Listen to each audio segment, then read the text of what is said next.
Feel the thrill of gliding on ice. And enjoy the cozy warmth of s'mores by the fire. Cherish the moments together this holiday season at Christmas at Cantini. Get your tickets at cantini.org. The IHSA, committed to keeping student-athletes safe. Through educational initiatives and national partnerships, we're going the distance to develop safer protocols for our teams. Plus, we continue to improve scheduling and conditioning to reduce injuries from preseason through each state championship. 31 sports, 350,000 student-athletes, and one goal, player safety. The IHSA, the future plays here. Back in the IHSA Television Network studios here in Chicago alongside Kenny McReynolds, Edgy Tim O'Halloran. I am Marshall Harris. Batavia, Mount Carmel. This is a matchup we've been waiting for. Yeah, it's a matchup we've been waiting for. Mount Carmel, remember, they play for championships, and they have the best player in the state in Jack Elliott, the quarterback. These are the guys my mom told me to stay away from. Okay? It's going to be fun. All right, it'll be a good time. We'll be with you at halftime, but until then, let's send it down to Hancock Stadium on the campus of Illinois State. It's Dave Bernhardt and Chris Hyland with the call. Guys? Well, thank you, Marshall, Edgy, and Kenny. Great to have you with us here at Hancock Stadium. Now, a different venue, but very familiar uniforms. Chris, a couple of years ago, these two teams met, Mount Carmel and Batavia. And, you know, these two programs really know each other very well. Yeah, they really do. They played in the last state title game back in Champaign in 2022. I'm sure we'll talk a lot about that game tonight. But the last 4 years, Mount Carmel has knocked Batavia out of the playoffs. The Bulldogs are looking to turn the tide here tonight, though, in Normal. Yeah, these are two programs that are very familiar with each other, not necessarily in the best ways. But for Mount Carmel, here is what they are. They are tied for the top spot in most state championships, 15, and they're tied with Joliet Catholic Academy. JCA lost earlier today. This is the way Mount Carmel got there. You take a look at those big offensive numbers. They took everything that Normal Community had and held off the Ironmen that 49-42 win before winning in the semifinals 43-24. For Batavia, they have themselves a trip once again. This is a very familiar program in the state finals under head coach Dennis Perron. Here come the Bulldogs, led by a ceramic Bulldog right there. They come onto the field. This is how they got to Normal. Now, we have to tell you, when you see this road to Normal, this is not a misprint. 25-21, 25-21, Lincoln Way West, Lincoln Way Central. Very similar ball games. Batavia had to come from behind to defeat Lincoln Way West, and then Lincoln Way Central, the same thing. The Bulldogs scoring with just 31 seconds to play in that ball game to find themselves here in the state championship once again. So we're all set. Kenny, Edgy, and Marshall have been talking about it. We've been waiting for it. You're going to get it. Coming up next, we've got your 7A championship game. Mount Carmel and Batavia. Stay with us. The IHSA Football State Championships are brought to you in part by Country Financial. Worry less and feel more confident with insurance designed to meet your specific needs. Visit countryfinancial.com to experience more today. Coughing and throat feeling sore? We've got medication to get you out the door. Earache, pink eye, bug bite, or rash? Our wonderful staff will treat you in a flash. What about sprains, strains, and minor fractures too? Don't worry. Our x-rays reveal what's hidden from view. Need care after 9, 10, or 11? Our virtual care's got you 24/7. OSF on-call urgent care. In person or virtual. We're always there. Every year, the Whiffles family celebrates the season the best way they know how. And every year, they add a little something new. After all this time, you'd think all that extra work put into every last detail would get old. Well, think again. Whiffles Hybrids. Season's greetings from our U.S. farm family to yours. Home is more than a place. It's full of the people and moments that matter most. Providing for loved ones, expanding your horizons, or simply living the life you love. With all you have to protect, choose insurance you can count on so you can experience more of what you live for. Country Financial. Experience more.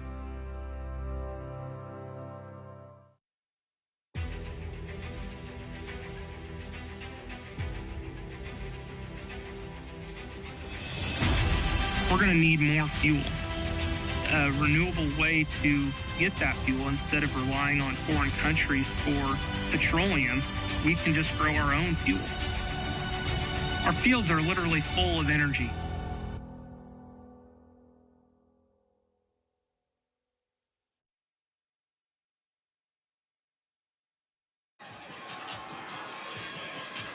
About an hour late getting started here in your 7-8 championship game. Complete darkness here in Normal, Illinois. With Chris Highland, I'm Dave Bernhardt. The third member of our broadcasting crew is down in the cold. That's Nicole Sedevy. Thanks, guys. Well, a player to watch in this one is, of course, Mount Carmel's senior quarterback, Jack Elliott. He has been called by many as one of the best players in the state, and he showed it with a 5-touchdown performance against St. Rita in the semifinals. But it hasn't been smooth sailing for him all season long. He did come up with a shoulder injury in week 6. Forced him to be a little bit more reserved, more mature.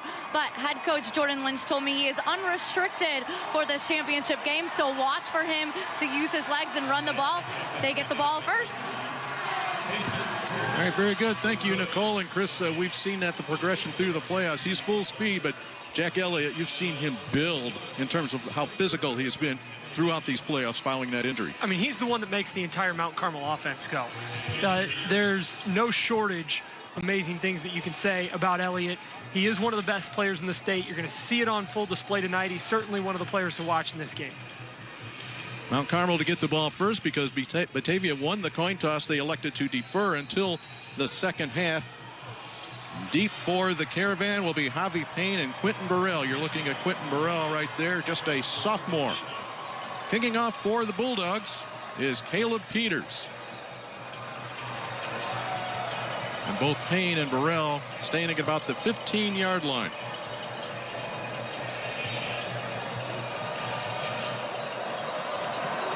Peters hits it. This will be Burrell. He has an opening.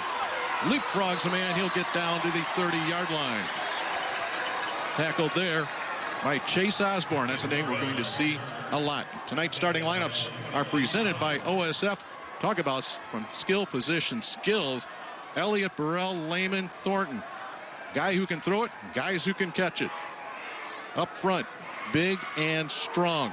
Nick Lewanski, the only senior in that offensive line for the Caravan. Mount Carmel 10-3 in the season. Batavia 12-1. Jack Elliott headed to Vanderbilt. Will take the first snap of this game.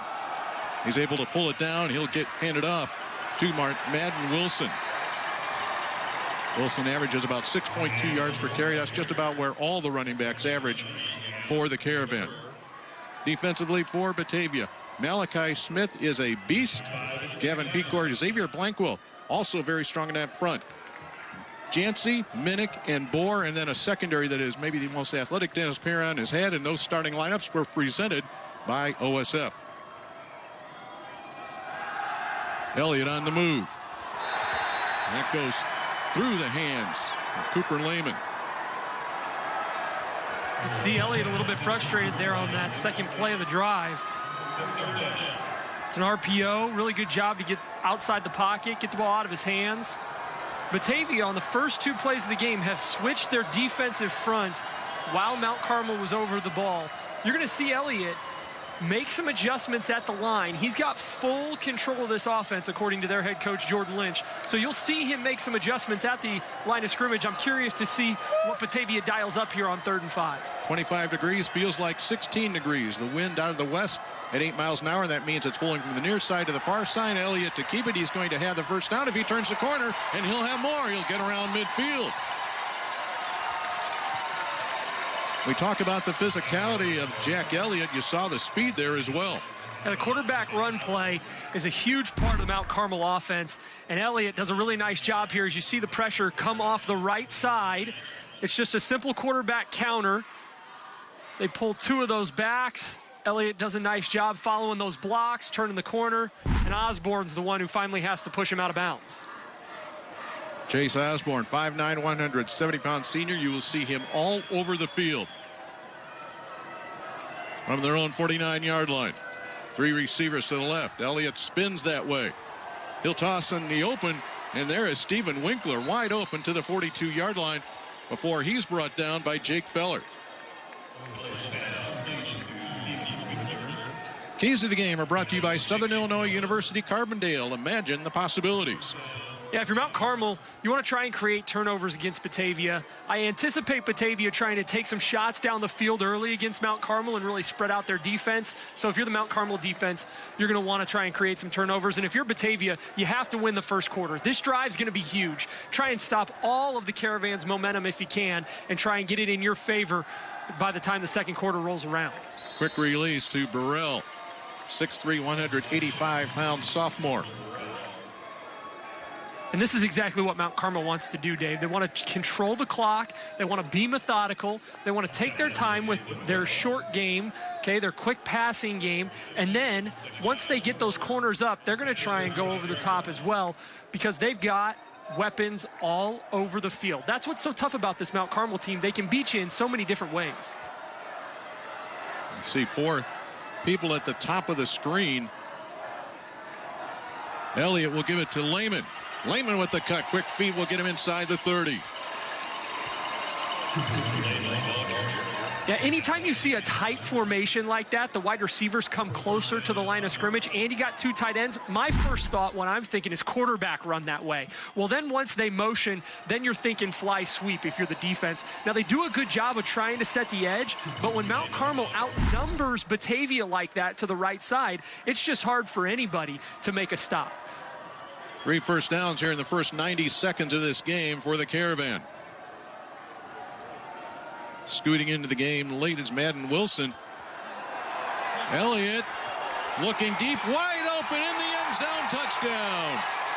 Xander Gorman, one of the tight ends, will bring it in, and within 2 minutes of this game kicking off, Mount Carmel is on the board.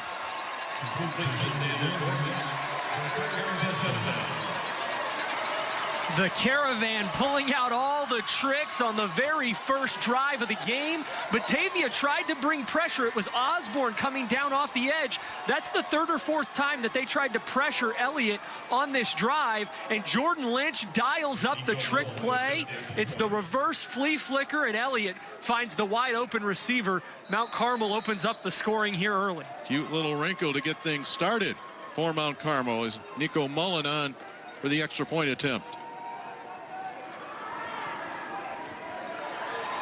Mullen knocks it home. 54 out of 55 in extra points for Mullen. 7 plays, 70 yards, exactly as you said what Mount Carmel wanted. So here comes Osborne. If you see him right there in the middle of your screen on the left side, he's going to come off the edge, and he has the reverse sniffed out perfectly. What he doesn't see and what he doesn't know is that Elliott is going to get that pitch. Because look at this. Osborne's right there to make the tackle. He has to reverse field, and by then it's too late. Elliott makes the Bulldogs pay.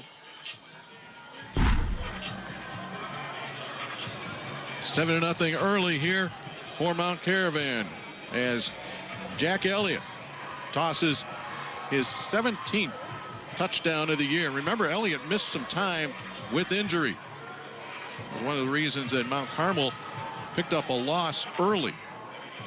Well, early losses came to Hun School in New Jersey. That was game number 1. That was a small college football team the way they looked. And then a loss to Brother Rice came when Elliott was missing in that ball game. The final loss came in the final regular season game, a team that we'll see in a couple of hours, Loyola Academy, 31-7 defeat in that one. The only loss suffered by Batavia came against Geneva. And what about Geneva? Well, they just played for a state championship, came up short against East St. Louis. So both these teams have played very tough schedules. And this will be kicked deep. And that's a free ball. And Mount Carmel may be on top of it. And they are.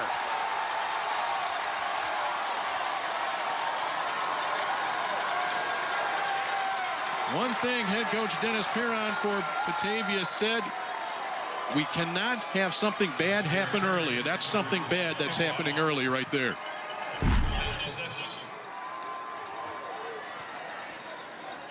I mean, this is the coldest game that a lot of these guys will have played in their entire careers. And that's just an unfortunate bounce for Batavia as it falls right into the hands of Mount Carmel after it's muffed at about the 11 or 12-yard line. This is a big play for Mount Carmel. They want to take shots here. This is a huge drive now for the Batavia defense. They have to hold Mount Carmel to 3 points right now. Over the middle, a little bit behind the intended receiver. Cooper Lehman, the intended target. Josh Cayley was right there. Cayley, a great story, 6'1", 185-pound senior. Elliott got hit late on that play, about 15 yards behind the ball. And that's the boos you're hearing from the Mount Carmel side. They wanted a flag on that play. I didn't see it in real time, Dave, to be able to see if it was roughing the passer or not. But Elliott back in shotgun here for second down. And there is a flag. Encroachment. As Batavia encroachment, that'll be a 5-yard penalty. Our officials in this championship ball game are referee Steve Walliser, Mike Donnells is the linesman, Bill Sherlock, Chris Terpstra the line judge, and McLean Lomax is the back judge. First penalty of the game. Second down and 5. In the backfield now for the Caravan is Daniel Taylor Jr. He switched from running back after being a tight end his entire career. Taylor will get it. Hard runner inside the 10-yard line. Daniel Taylor, good size coming out of that backfield. 6'1", 215-pounder.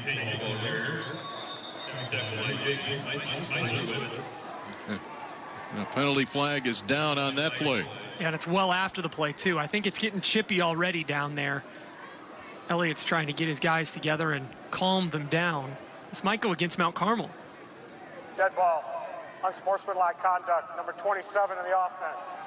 15-yard penalty. Still first down. Xander Garman had just caught that touchdown pass moments ago. Flagged on that one. So that will wipe out the gain by Taylor. Yeah, and that earns you a nice conversation on the sideline with your coach. After a play like that, you're inside the red zone. You're marching to go up 2 scores early in the first quarter, and then you put yourself behind the chains like this. Yeah, just shove after the play. As we said, these teams very familiar with each other. Maybe not the most congenial of teams to each other. Last year, Mount Carmel defeated Batavia in the semifinal 64-26.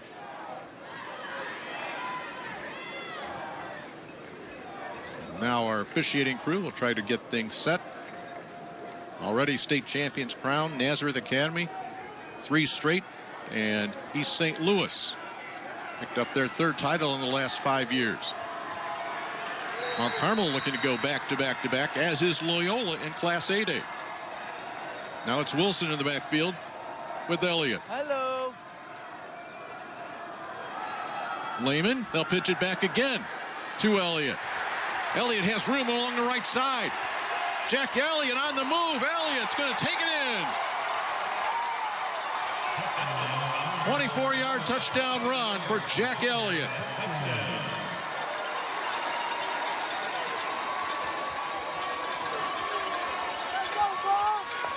Well, Jordan Lynch tries to go back to the well one too many times. Batavia knows this one's coming, but what they don't know is that Jack Elliott can beat you with his legs as well. I mean, look at him go.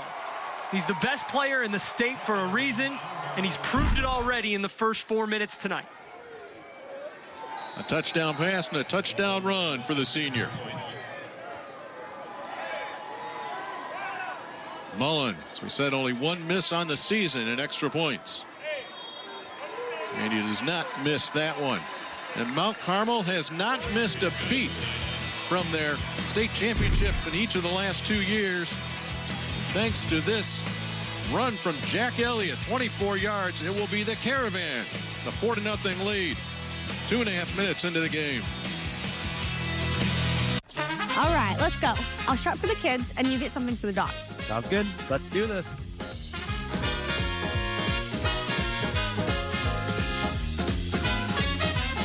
Whether you're shopping for gifts or something for yourself. Don't forget toys for the dog. Rush in for Black Friday deals at Menards that everyone will love. Because when they're gone, they're gone. Save big money at Menards.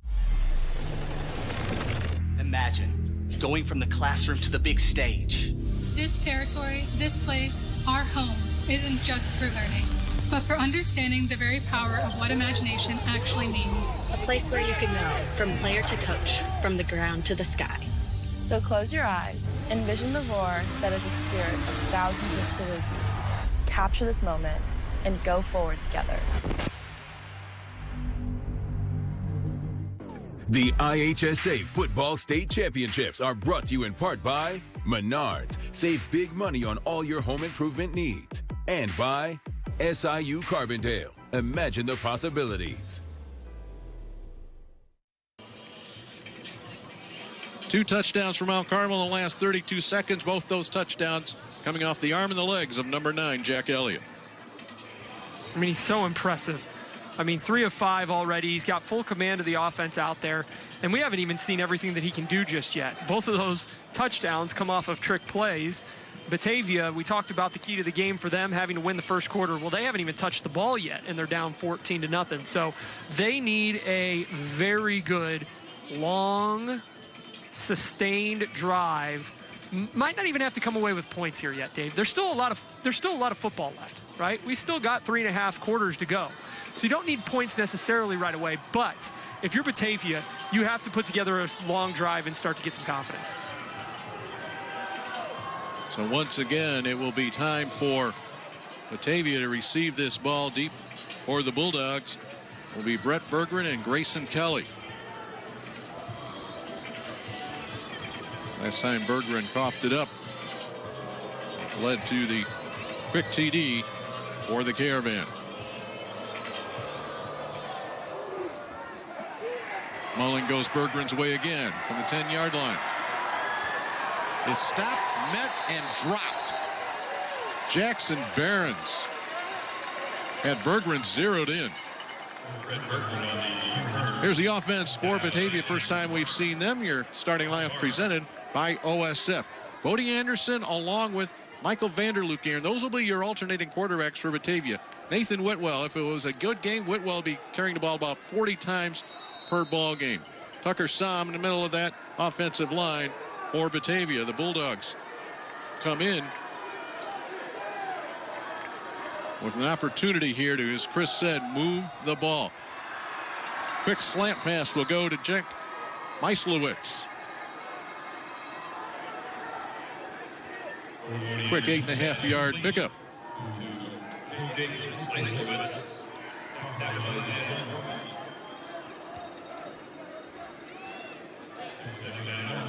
A good look at the back of the 6'1", 165-pound senior, and quarterback is Bodie Anderson. Anderson, the junior, as we said, rotates with the sophomore Michael Vanderloop. Looking for a yard. Motion from Berggren.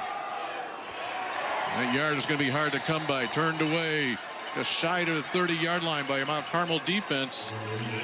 It looks like this.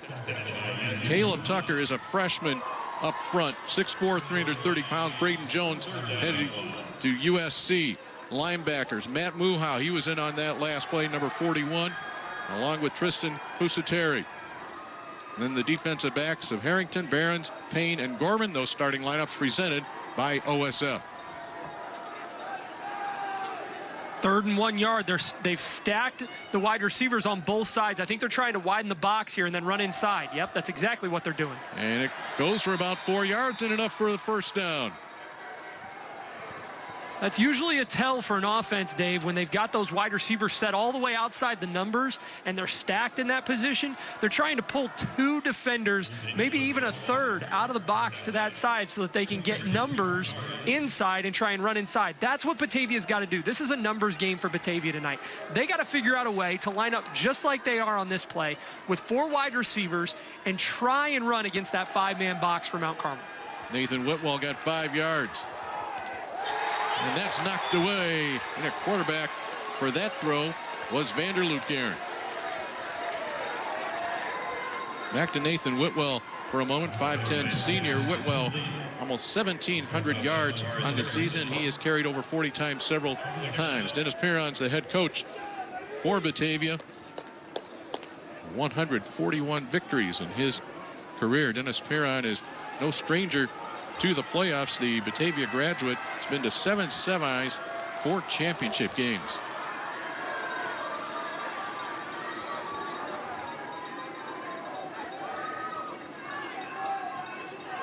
It's Vanderloo Guerin at quarterback. Quickly, positive yardage in a big way. About a 12-yard pickup on second down. Isaiah Brown, first time we've called his name, it won't be the last. There is Jordan Lynch, head coach, a couple of state championships for Lynch in his 7th season with the Caravan. Won a state title in his 2nd year in 2019. He's gone back-to-back here in 22 and 23, so 3 championships for the Mount Carmel grad. First down to the left side. Grayson Kelly is there. Kelly, a transfer this year. He's just kept getting more and more work. You will see him in various spots of the field for the Bulldogs. You'll now see him head to the bench as there'll be some new personnel coming into the ball game for Batavia and some new personnel as well for Mount Carmel. Vanderloo Guerin out, Anderson in. We've seen them both do a little bit of everything so far on this drive. Anderson likes to run the ball a little bit. His arm looks good. He was the one that had the injury earlier in the season, but looks to be almost fully healthy. Run behind a double tight end set. Good enough for 3 yards on the stop. Roman Iguabike for Mount Carmel. So as a defender, Chris, you see 2 different quarterbacks that can do different things, or a little bit similar. Does that have an impact on you personnel-wise as a player? Yeah, no, I don't think so. I think both of them are so similar. What Mount Carmel would have a problem with is if one of them was a true runner and a true passer, then you would see a lot more personnel shifts probably when you saw one quarterback come in versus the other. But I think the way Anderson's throwing the ball right now, I think he can do just about everything in this Batavia offense. And Perron, I think, wants to get both of them involved early. 8th play of the drive on 3rd and 4. This one is floated out to the left side. The catch is made. Isaiah Brown, once again, 6'1", 170-pound senior, will make the first down catch. Brown averaging about 16 yards per carry. That's his 58th grab of the season. Yeah, that's a really good throw from the middle of the field by Anderson to Brown. They're going to put Zay Brown all over the football field. When I watched this team in the semis and in the quarters, I watched the film. He lined up at tailback. He lined up at inside slot, outside receiver. They want to get their playmakers the ball, and 2 is the playmaker for Batavia. 13 yards for Brown. First down inside to 35. Vanderloo Guerin in the game. Vanderloo Guerin hot foots it out of bounds. You know, you notice on the back of his jersey, he has his name on there, right? Vanderloo Guerin. They had to make 2 different lines. But the interesting part is, at the start of the playoff season, he did not get his name on the back of his jersey. He was a sophomore, practiced with the varsity pretty much through the midway point of the season, and then into the playoffs, gradually starting working him into games. But the way it works at Batavia, you don't get your name on the back of the jersey until you earn it. Well, here in the championship game, obviously, what he's done through the playoffs has earned him a spot. Came off the bench, throw for 269 yards. A second-round win over Lincoln Way West. Hard running straight up the middle. That's Whitwell. Mentioned earlier, Whitwell, a workhorse. He is not afraid to carry the ball. In fact, he loves carrying the ball 35, 40-plus times. 8 100-yard games for Whitwell.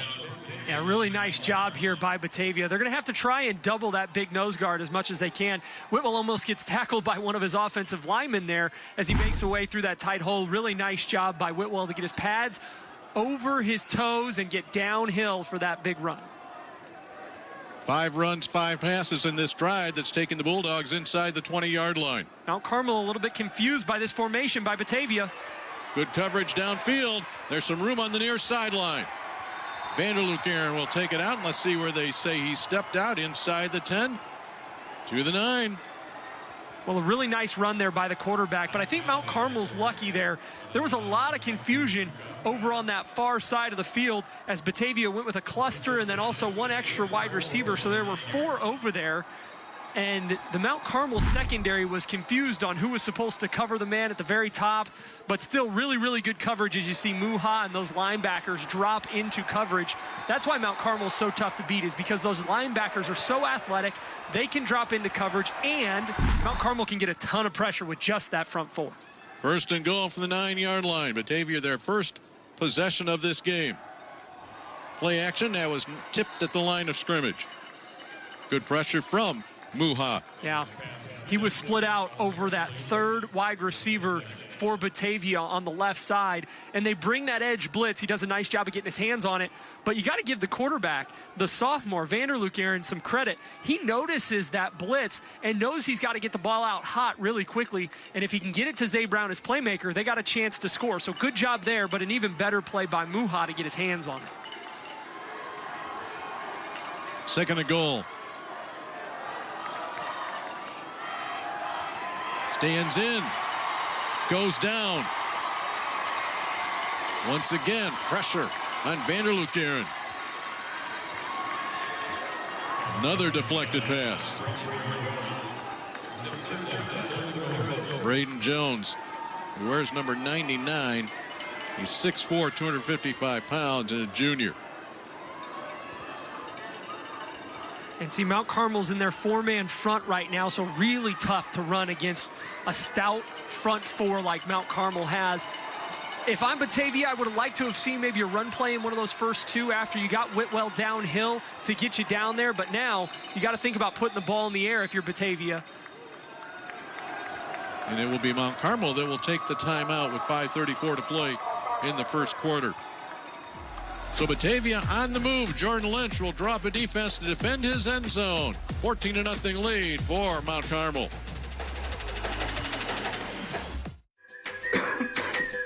Coughing and throat feeling sore? We've got medication to get you out the door. Earache, pink eye, bug bite, or rash? Our wonderful staff will treat you in a flash. What about sprains, strains, and minor fractures too? Don't worry. Our x-rays reveal what's hidden from view. Need care after 9, 10, or 11? Our virtual care's got you 24/7. OSF on-call urgent care, in person or virtual, we're always there.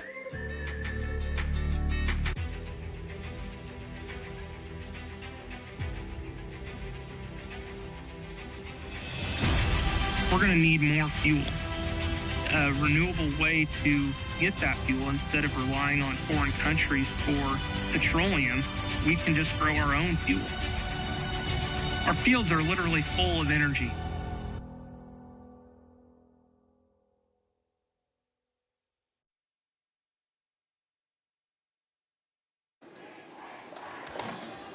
Said how familiar these two programs are with each other. They're not too far apart in the state. Of course, coming up in the Chicago area, first of all, for Mount Carmel, right there in the middle of the city of Chicago, a very familiar trip, whether they've gone to Hancock Stadium, to Memorial Stadium, University of Illinois, or Husky Stadium up in DeKalb in the last several years. And for Batavia, they will come from the western suburbs. Their road to normal looks like that, and the road to normal is brought to you by the Illinois State Police. Integrity, service, and pride.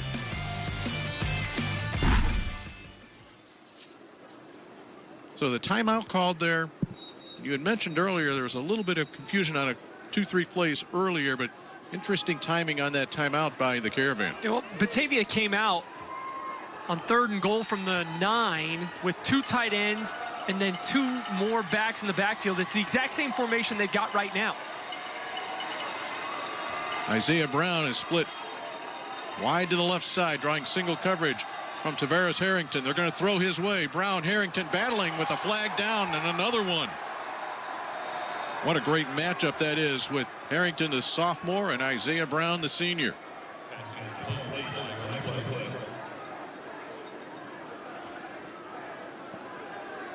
And here is our call from Steve Walliser. Pass interference, defense number 2. At the distance to the goal line. Well, they tossed it up to Brown and hoping for the catch. This is the second best thing they could get out of this. Yeah, they had all those guys on the right-hand side just so that they could ISO Brown over there. And, yeah, you see clearly trying to create separation and getting held by both hands. A good call by the offense. Or, excuse me, by the officials. Half the distance to the goal. 3rd down and 4 with 5.5 to play in the first quarter. Here comes the blitz. The snap will go to Grayson Kelly, and he's going to take it in. Grayson Kelly, we mentioned that he's gotten more work. He's very effective for the Wildcat, and it's good enough for the touchdown to pull Batavia within a score.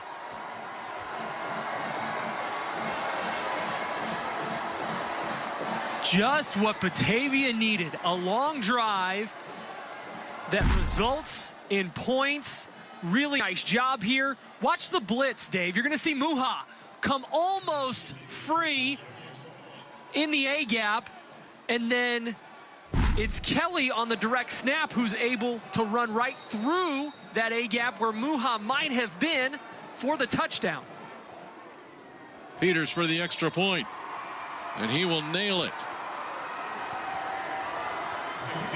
Well, if the 14 points that Mount Carmel put on the board was exactly what Batavia did not want, you said, Chris, a 14-play drive is exactly what the Bulldogs would want. Yeah, this is exactly what they needed here. Like I said, really nice job there by Batavia to pick up the blitz. And then good job by Kelly with some vision there to see that lead block, cut under it, and into the end zone. I mean, Batavia, what a drive that they just had. You spot a team like Mount Carmel 14 points before you even touch the football. And for them to come down and respond, it just shows you the character of those kids over there on the Batavia sideline to respond in that way. And this is a whole new ball game now. You can feel the momentum starting to level out a little bit after Mount Carmel had all of it for the first 5 or 6 minutes of this game. How about Batavia? Out of those 14 plays, 3 different players took snaps from center on that drive. The last one, Grayson Kelly, that runs it in to cut the lead in half.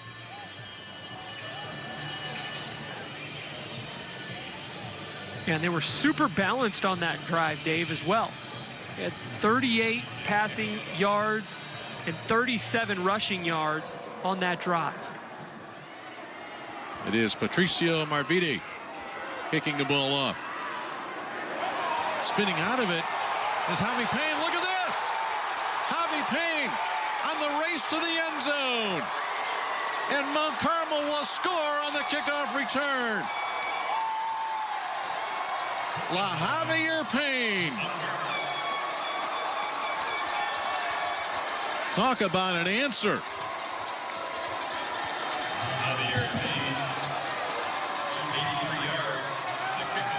83-yard kickoff return for Payne.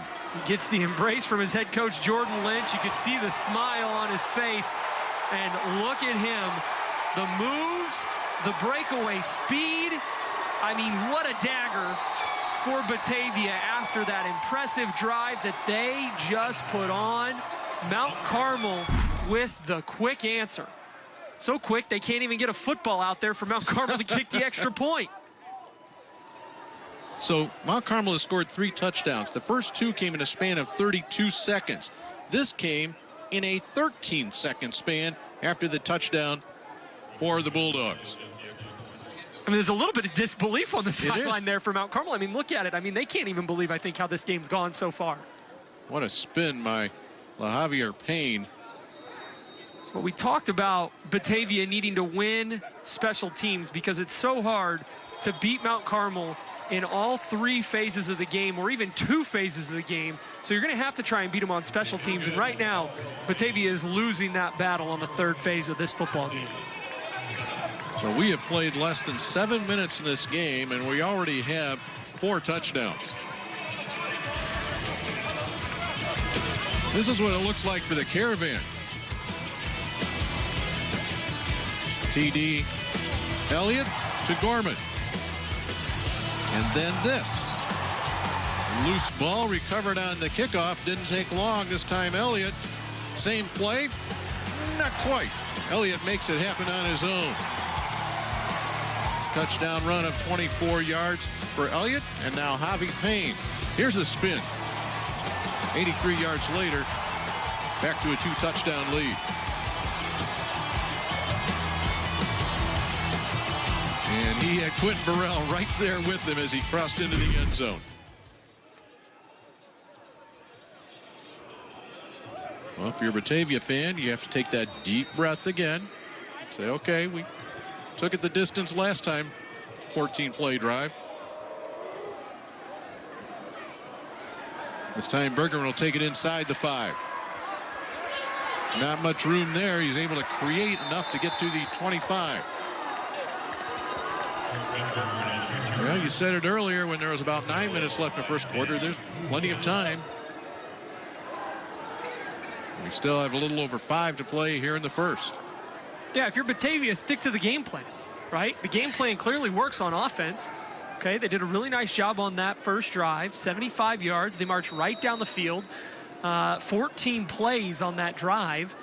I mean, if you're them, you're fine. Take a deep breath, continue to work the game plan. You did a nice job of finding the holes in the Mount Carmel zone in the pass game. You ran the ball downhill a little bit. So if you're Batavia, you're going to be okay. There's still plenty of time here. Now, a nice sustained drive like you had on that first drive would really help here on this second one. Anderson in at quarterback. They'll start on the ground. Let's see where they finally put the ball down here at the bottom of the pile for Mount Carmel. Pulling himself up is Joey Quinn. Number 97, a 6'6", 245-pound junior. Yeah, they're going to give him about 2 or 3. You're just going to have to try and push the pile against Mount Carmel. If you want to try and sit there with 2 tight ends and run the ball downhill, you're going to have to just try and get 2 or 3 in a cloud of dust if you can. This is that formation that Mount Carmel struggled with the last time. Let's see if Batavia can take advantage. Vanderloop Aaron back in at quarterback. Throws a nice ball out to the left side with a catch being made by Meislowitz. A couple of grabs from Meislowitz tonight.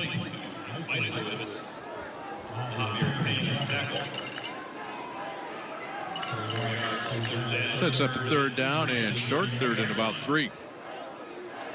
Getting into 3rd and manageable if you're Batavia, that's a big thing for them, right? Because then they have the entire playbook open to them. Mount Carmel can't stack the box. They have to respect the pass and the run game here on 3rd and 3. Now in trouble.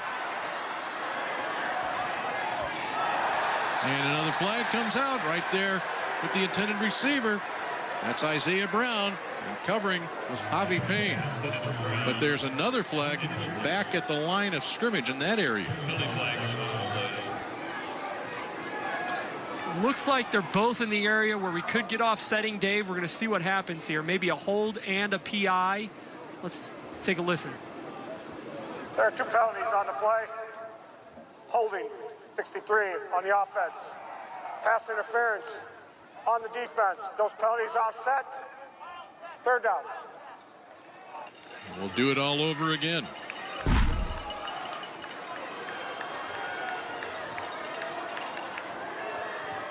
Yeah, you can see there it looks like they were holding the big freshman nose tackle, and then it is a clear PI there in the back end by Mount Carmel. On the slant, Isaiah Brown with it. Brown to the 45-yard line.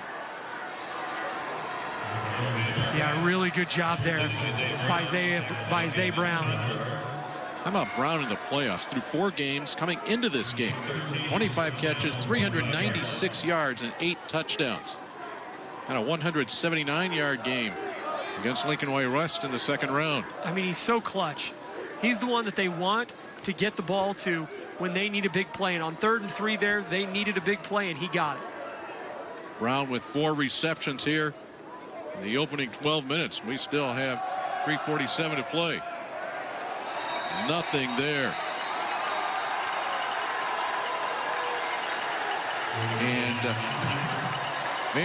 And Anderson just took the brunt of number 79. Folks, that's a freshman. That is Caleb Tucker. He stands 6'4". He weighs 330 pounds. And he's 14. 14 years old. Yeah. I think you forget about that. When you say freshman, it sounds impressive, and then you say, well, he's only 14 years old. And then it's just, man, you're just eyes open when you hear something like that.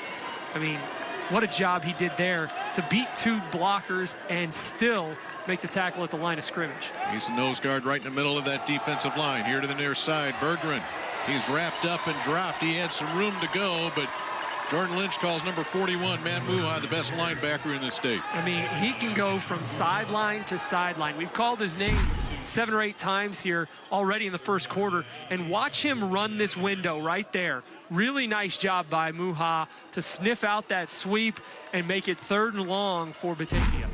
Well, the ultimate tribute that Jordan Lynch can pay to Muha is, he said he's the Jack Elliott of the defense. 3rd and long for the Bulldogs. Vanderloop Aaron in. Eyes down the field. He has his man. Grayson Kelly to the 21-yard line.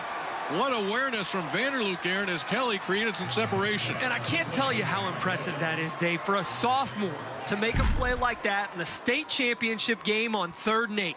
Look at him get flushed out of the pocket here as Mount Carmel brings pressure, and instead of trying to run for the first down, he keeps his eyes downfield because he knows he can't get to the sticks. So he does a really good job, and you got to give Kelly a ton of credit too. As soon as you see that quarterback roll towards you on a scrambled play, you know that you have to then break towards your end zone, and he did exactly that.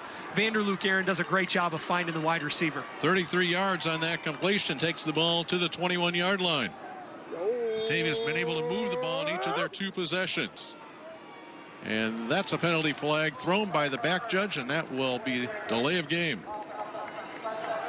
So after that long completion, where you give the sophomore a ton of credit for making a veteran play, he makes a sophomore play, right? Yep. Not looking at the play clock. The coaches are a little bit confused after the long play, but as the quarterback, that's your job. You got to look at the play clock. You got to know when that thing's winding down. So just a sophomore mistake there for the quarterback. Michael Vanderloop Aaron, the son of Brian Vanderloop Aaron, a quarterback for Marion Catholic, the state champs in 1993. His dad, Brian, was a starting quarterback at the University of St. Francis in the mid-90s. Nothing to the left. Vanderloop Aaron looking for Berggren in the end zone, and he pulls it in. 26 yards on that completion. I mean, the sophomore does it again. Sandwiched between the delay of game, 2 incredible throws by Vanderloop Aaron. He keeps the play alive, almost an identical play to the 33-yard completion that got them into the red zone. Look at the sophomore just drop an absolute dime into the back of the end zone. Batavia still very much in this football game. 5 scores, Dave, and we're not even through the first quarter. How about it?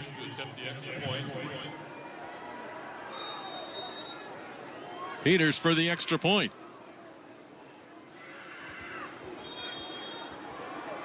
And we are back to a 7-point game. I don't care whether you're a senior, a sophomore. Those 2 throws by Vanderloop Aaron were amazing. In fact, Dennis Perron says he brings a specialness to the game. It really does. I mean, you can see there the talent that he has. I mean, he's got all the tools. And it's not just the raw arm talent, but to be able to extend plays with your legs, that's what makes a quarterback so dangerous. We're seeing it on the other side with the best player in the state that everybody's calling him, Jack Elliott, right? Everybody's saying he's the best player in the state, and it's because he can do things like that. So when you have a quarterback that the defense has to defend sideline to sideline, whether that be on design runs or broken plays, those are the kinds of guys that are special. And it's not just guys that can run for a first down like that, but when he can let the ball go and throw with that kind of accuracy on the run, that's really, really tough to stop. How about this time of possession? We still have 1:21 to play in the first quarter, but Batavia has had the ball for 8 minutes and 10 seconds.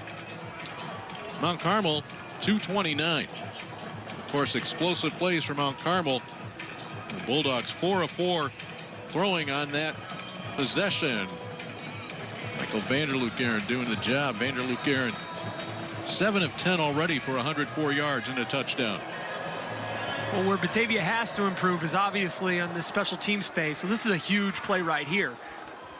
Kick it away from Payne. Burrell has it at the 13. Looking for a block. He'll try to cut it up. Nothing doing as Batavia's special teams will keep the Caravan inside the 20.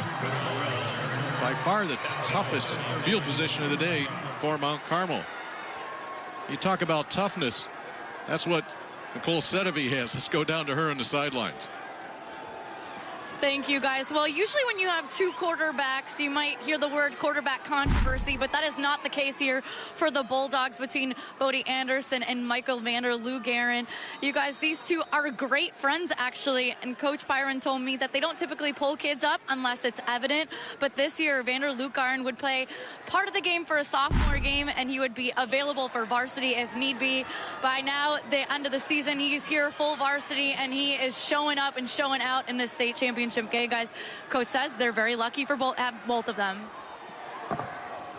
And on the other side, the quarterback, Jordan Lynch, on the deflection, nearly intercepted. It was deflected by Alan McCoy, and the closest man to the ball was Josh Cayley along with Jace Osborne. Yeah, let's take a look at that again. Elliott trying to make his own play outside of the pocket off schedule, and I don't even know if that was deflected or if that just went off of the face mask of McCoy. It might have just gone straight off his face mask, and Mount Carmel lucky that Batavia wasn't there a second earlier to pick that football off. Cayley was on the defense.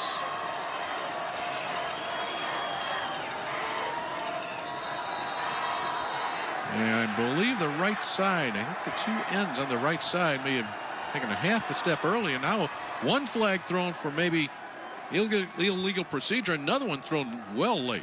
Yeah, that one's going to be maybe another unsportsmanlike. I don't know if it's going to go against Mount Carmel, but they've already been flagged once for some activity after the play. Let's see what this one's about, but I think you're right, Dave. I think the whole right side of the line moved early on that There are 3 fouls snap. on the play. First, dead ball, false start, offense, number 80. After the play, dead ball, personal foul on the defense, and a personal foul on the offense. Goes offset. 3 penalties on one play. That's the second time we've had offsetting penalties. Let's take a look. We can see where a little bit of a mix-up there. Some pushing and shoving there. Yep, you see that. Well after the whistle. Mount Carmel's a little bit out of rhythm right now. You can definitely tell that Batavia has stolen some momentum from them. I mean, aside from that one big play on the kickoff return, they really haven't touched the ball very much over the last, 10 minutes, you said, Dave? Yep. 2nd and 15, Elliott near the goal line. He'll fling it out, Dan. Great coverage on the play. Because of Matthew Hansen's work, Cooper Lehman unable to haul it in. Really strong throw there by Elliott to throw across his body and across the field. As you see here, he sets his feet as he's getting hit. Lehman has his hands on it, just has to come up with that football. And you can see there he's upset with himself. He knows that that's a ball that he should catch. And he has all season. Coming up on the final minute of the first quarter, and a 3rd down and long for Mount Carmel.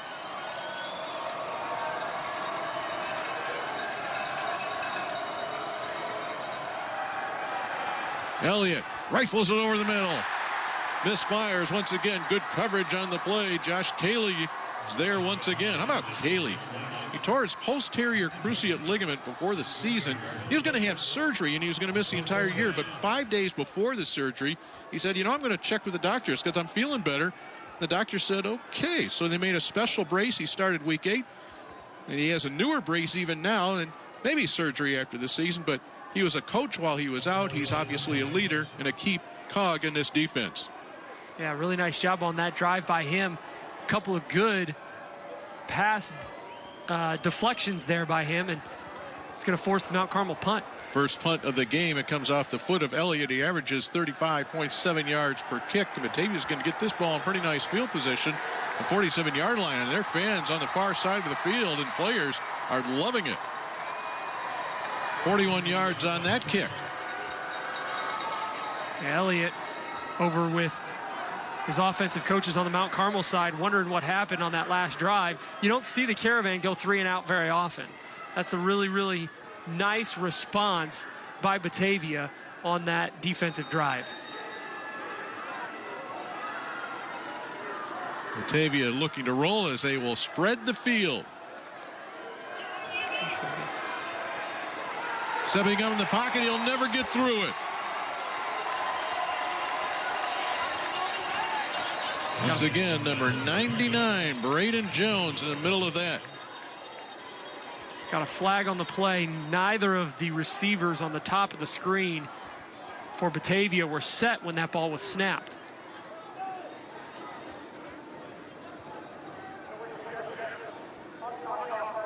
And of course, that will be declined with the loss of yardage on that sack. Significant loss. Back to the 47-yard line. Batavia is going to go empty backfield with their big tight end, Mabs, in the game. Mice Lewis, his third grab in this opening quarter. It was that same quads formation they've gone to a couple of different times in this game. And usually when Five's in the game, they like to run the ball behind him. As you see, he's going to come out now for Batavia as they'll make a couple of changes. But when you see him in the game, usually they like to run the ball. So maybe that's a little bit of a break in tendency for Batavia. They want to try and confuse Mount Carmel, but a really nice job on the defense there for the Caravan. Looking for 14 yards on third down. Flag goes down, a throw over the middle, through the hands of Berggren at about the 33-yard line. Once again, Vanderloop Aaron having to squirt out to the right side. Pass intended for Jake Offense number 71. That penalty's declined. Fourth down. Will decline that penalty, and Batavia, for the first time in this game, will punt with 30 seconds to play in the first quarter.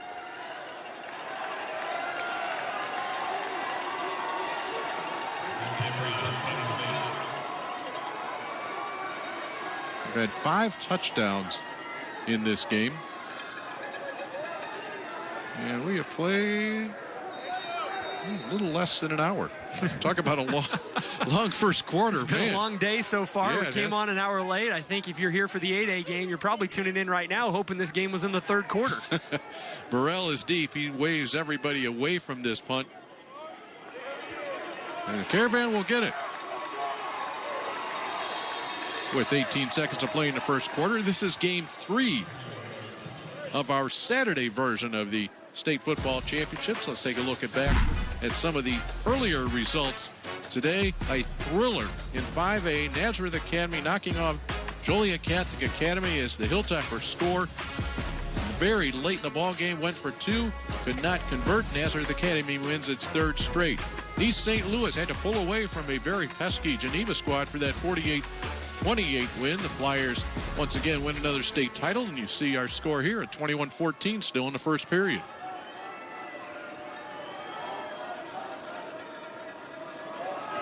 Elliott on the ground to Taylor. Taylor makes a nice move. Powers his way forward. Good enough for a first down to the 35.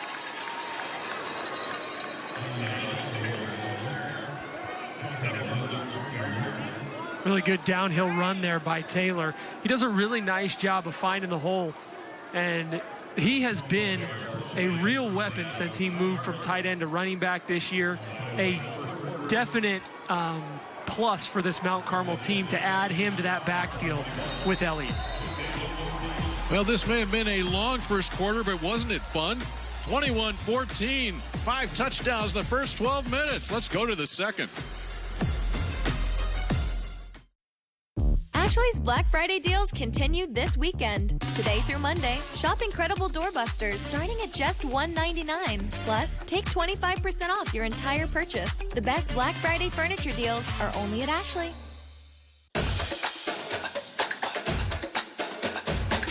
Tomorrow, I'll be making a difference in the classroom. Tonight, I'll be making memories with the dance team. I'm expressing myself with my poetry and with my hands. I'm providing for my patients and for my community. At NIU, you'll go places as unique as you, with the resources and support to get you there. Join us and start writing your story today. On behalf of our 12,000 members, I want to congratulate all the athletes in today's competition. I am Don Finn, the business manager of IBEW Local 134, representing the unionized electricians of Chicago and Cook County. Local 134 offers you more than just a job. It offers you a career. Our future is brighter than ever. From building solar fields to constructing data centers to shaping Chicago's skyline. Join the most diverse workforce in the building trades. Building careers, building the future. IBEW Local 134. Tired of the same old routine? Ready for a career that's always changing? In the roofing trades, every day is a new adventure. Learn a skilled trade, earn competitive wages, enjoy great benefits and solid opportunities for career advancement. With starting wages and benefits above $50 per hour, you can earn while you learn. So, are you ready to climb to new heights? Learn and join the roofing trades today. Ashley's Black Friday deals continue this weekend. Now through Monday, shop incredible doorbusters starting at just $1.99. Plus, get the best prices on Ashley products guaranteed. The best Black Friday furniture deals are only at Ashley.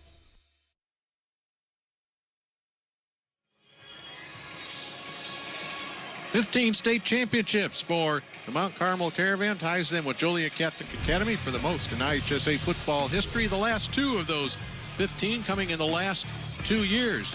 Those uniforms look familiar? That's right. 2022 it was Mount Carmel and Batavia, the Caravan, claiming that state championship over the Bulldogs by that 44-20 score. And then right back here on this field last year, Downers Grove North, the opponent. You see Daniel Taylor, he'll go in, and with that, Mount Carmel goes back-to-back, this time 35-10 over the Trojans from Downers Grove North. A leg up here after the first 12 minutes, 21-14, some big plays, taking advantage of turnovers. And on the other side, Batavia grinding it out. That's what makes this one fun, Chris. Yeah, it's two contrasting styles in the first quarter, right? I mean, Mount Carmel scoring on big, explosive plays, and Batavia, I mean, just taking all of the air out of Mount Carmel on their two long drives. First down to start the period. Not much on first down. Taylor is driven back. So Daniel Taylor, he said it was great to have him move to running back. He's played tight end, running back, quarterback, defensive end, safety, and wide receiver through his football years. And as he says, I feel like I can play anywhere. Well, I'd say a pedigree like that, he's right. I mean, to be able to play all those positions, and you can't fit all of those on the roster card, but he has certainly settled into his position as a running back on this team here this season. You know, and you just saw his hard running style. I love this quote from Jack Elliott. He says, no one wants to tackle Daniel Taylor 20 times a game. No gain on the first one. Elliott looking to create with the flag down. He'll throw deep downfield. Lehman is there. He'll make the catch near the 20-yard line. Great throw, great catch. And also great coverage. Josh Cayley on the coverage. As Cooper Lehman hauls it in. Well, let's check the flag.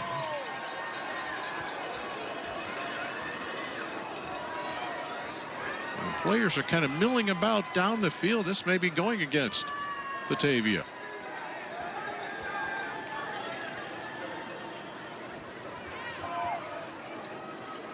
Holding.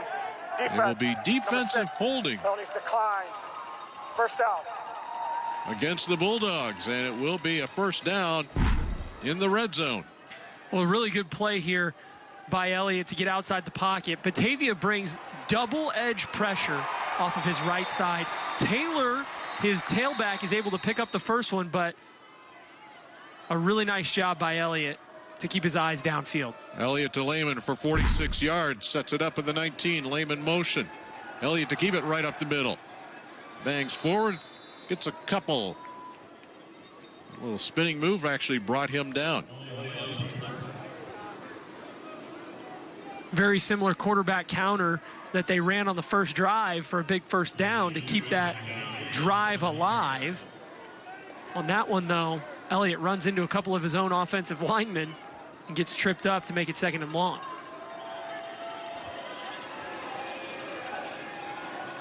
They like to run quarterback draw out of this empty look. Let's see if they go with another quarterback run by Elliott here on this play.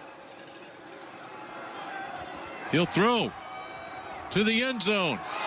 And incomplete. The catch was made. And out of the end zone was Alan McCoy. And it's incredible coverage there by Collada, the DB for Batavia, clearly out of bounds on the white, but a really, really nice play and an incredible catch there.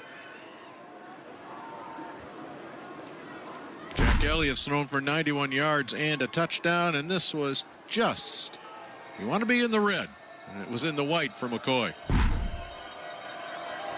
Mount Carmel getting to the line a little bit late here, under 8 seconds now on the play clock. Let's see if Coach Lynch decides to use a timeout. They're down to 3-2. They get the snap off. Elliott needs 8 yards. To the end zone. And incomplete, knocked away. Once again, he was looking for Cooper Lehman. 3 Batavia jerseys right there on top of him. Yeah, and Osborne's the one that ends up breaking that play up. Osborne was the player to watch for us for Batavia tonight. When we talked to Coach Piron earlier in the week, he said they were going to put Osborne everywhere. Decline. The penalties decline. The penalties decline. 3rd down. There's a penalty on Mount Carmel that Batavia will decline to bring up a 4th down. Yeah, I didn't even see the flag on the field. And it's going to be an illegal shift that was declined, so it's going to be 4th down. Mount Carmel does not have their field goal unit on the field. Looks like they're going to go for this one. Nico Mullen is their kicker, but Caravan will go for it. 4th down and 8.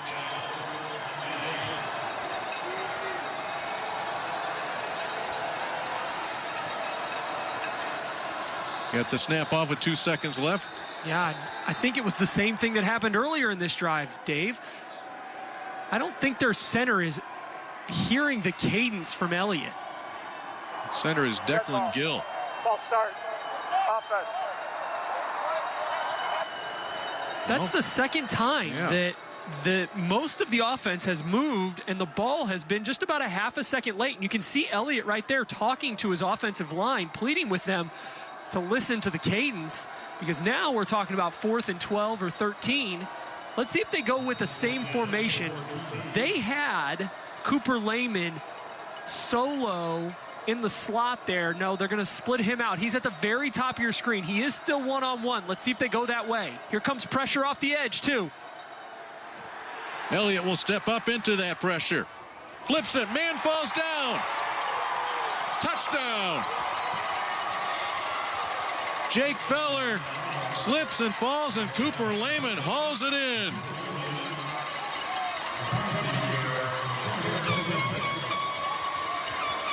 Lehman, the touchdown reception on 4th down.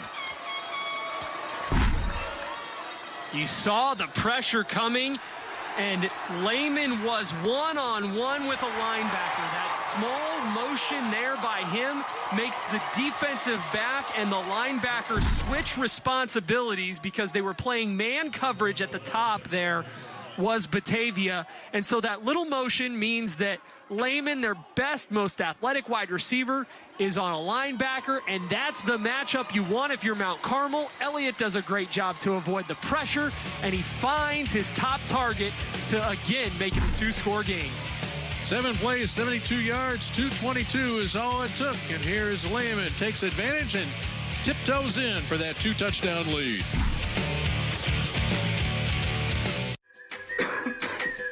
Coughing and throat feeling sore? We've got medication to get you out the door. Earache, pink eye, bug bite, or rash? Our wonderful staff will treat you in a flash. What about sprains, strains, and minor fractures too? Don't worry. Our x-rays reveal what's hidden from view. Need care after 9, 10, or 11? Our virtual care's got you 24/7. OSF on-call urgent care, in person or virtual. We're always there.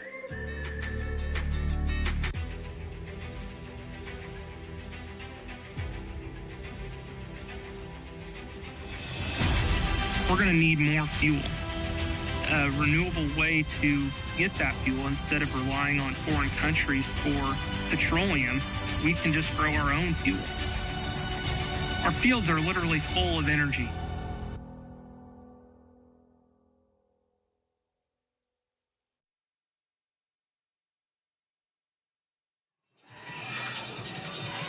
Three of the four Mount Carmel touchdowns have come off the arm and the legs of Jack Elliott. This will be his final high school football game, and he will head to Vanderbilt University to continue. There you see his numbers, 5 of 12 for 113 yards. Also rushed for 40. That's pretty good work here with just 2 minutes gone in the second quarter. And there he is. Jack Elliott, the commitment to Vanderbilt.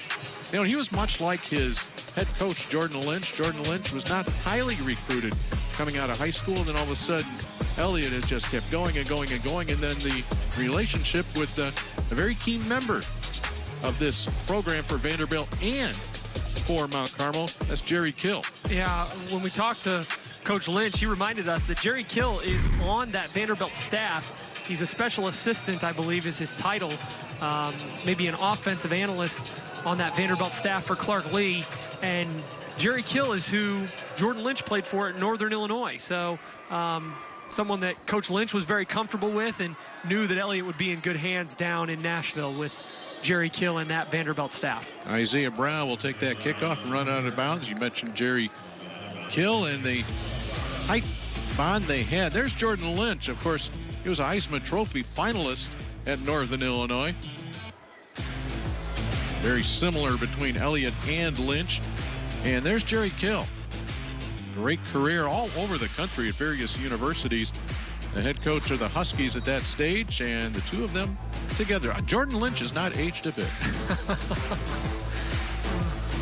This game might age him a little bit if his defense gives up another 10-play drive like they have on the first couple for Batavia. Well, the Bulldogs will look to answer once again. Kelly will take it out of the Wildcat. He'll get about 6 yards on that first down carry. Grayson Kelly with a touchdown run earlier in this game.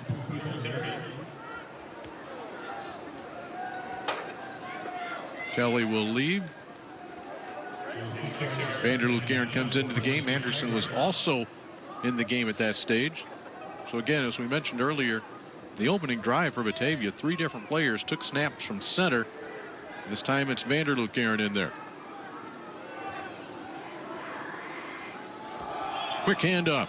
Room up the middle. Whitwell with it. Ankle tackle down just as he crosses the 45-yard line. Nathan Whitwell with a burst through the middle of that line. That's a really great cut by Whitwell in the hole to avoid being tackled for about a 2-yard gain here. Nice jump cut there. Follows his blocks. Batavia has had their most success running inside the tackles when they've gone 4 or 5 wide. You see they're in the same formation here. We haven't seen Vanderbilt run the ball very much, but that's when Batavia has found success. Following the 20-yard gain by Whitwell. More positive yardage. Ball over the middle to Isaiah Brown. Batavia has not really been stopped. They did have a punt. Each team has had a punt here tonight. But the Bulldogs have stayed the course. 11 yards on a first down pass. Yeah, I'm curious to see how Coach Piron continues to rotate these quarterbacks, because Vanderbilt seems to be doing a really nice job of commanding this entire offense for Batavia.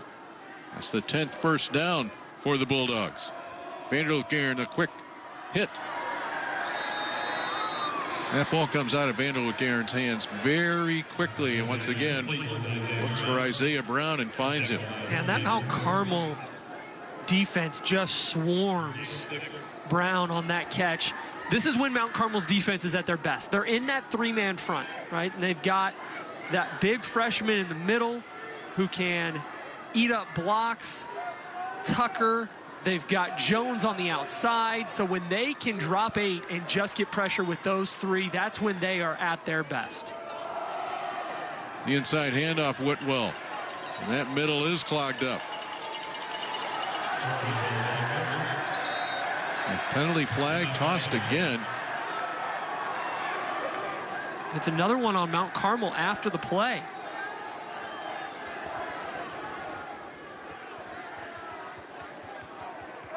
Dead ball, personal foul, 97 to the defense. That's a 15-yard penalty. First down. Would have been no gain. Instead, it's 15 going to the north. Look at Coach Lynch just throwing his hands up in the air saying, come on, Joey Quinn. Just can't do that. Mount Carmel has struggled a little bit with discipline so far tonight. They're going to have to keep their heads here. This is still a very tight ball game. Only 2 scores halfway through the second quarter. But on that play, you saw there how tough Mount Carmel can be in just this 3-man front. Chased right. Nothing there. Vanderloof just that little flip out of bounds. Stops the clock. 7:26 to play in the second quarter.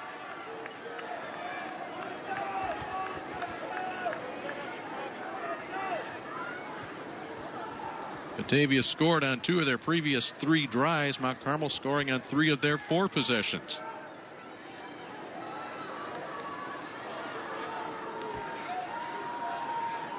Second and 10 now. 3 right, 2 left. Mount Carmel's going man-to-man here. The quick slant once again. Meislowitz, the catch near the 10-yard line.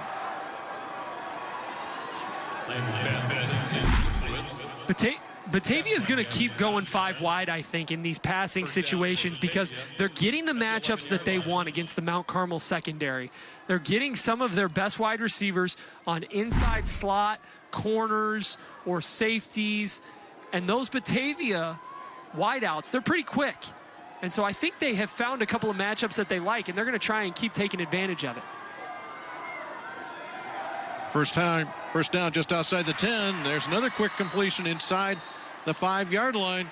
Spreading the ball around. Brett Bergeron gets it that time. Soft coverage there by Harrington inside the 10-yard line. But, man, the way that he closes just as a sophomore, he is special. He's going to be a really, really high-level recruit a couple of years from now here at Mount Carmel because for him to give so much cushion inside the 10 and then close that quickly to make that tackle at the 4-yard line, man, that's impressive. You don't see that kind of closing speed from sophomores out on the edge. A little bit different look in the backfield. Whitwell is in the tail. He gets it, stretching it out, and he's going to maybe be lucky to get the line of scrimmage. I don't think he did. I think he lost a yard. And I just talked on that last play about that closing speed from Mount Carmel's secondary. They are so good at running you sideline to sideline. You can't bounce those kinds of plays like that outside if you are Batavia. You don't have any help from wide receivers blocking outside on the edge. So as soon as you bounce that ball, you know there's 3 or 4 Caravan players coming to make the play. 10th play of the drive. Vanderloof to the right side. Has Gavin Pecor there. Gavin Pecor, defensive end, 6'3", 250, makes the catch. He stopped a half a yard shy of the goal line, but Dave, I think that they were going to be able to get a first down just inside the 1. So this might give them a fresh set of downs. Yeah, he is down just shy. Good call by the officials, but this is going to give them a first down. That's about as close as you could have gotten to a touchdown without getting in, and they're going to get a fresh 4 here inside the 1. Whitwell pushes forward, and Batavia will score again.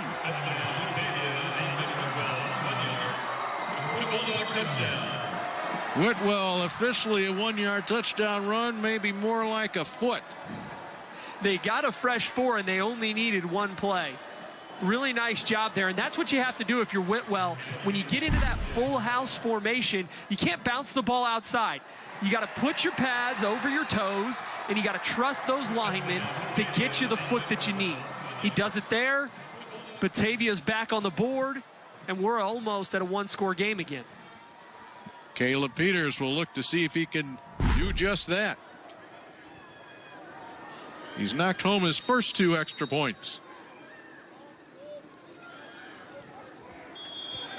Peters, a little chip shot, and there you are. 28-21, a shootout here in 7A. Every Every year, the Whiffles family celebrates the season the best way they know how.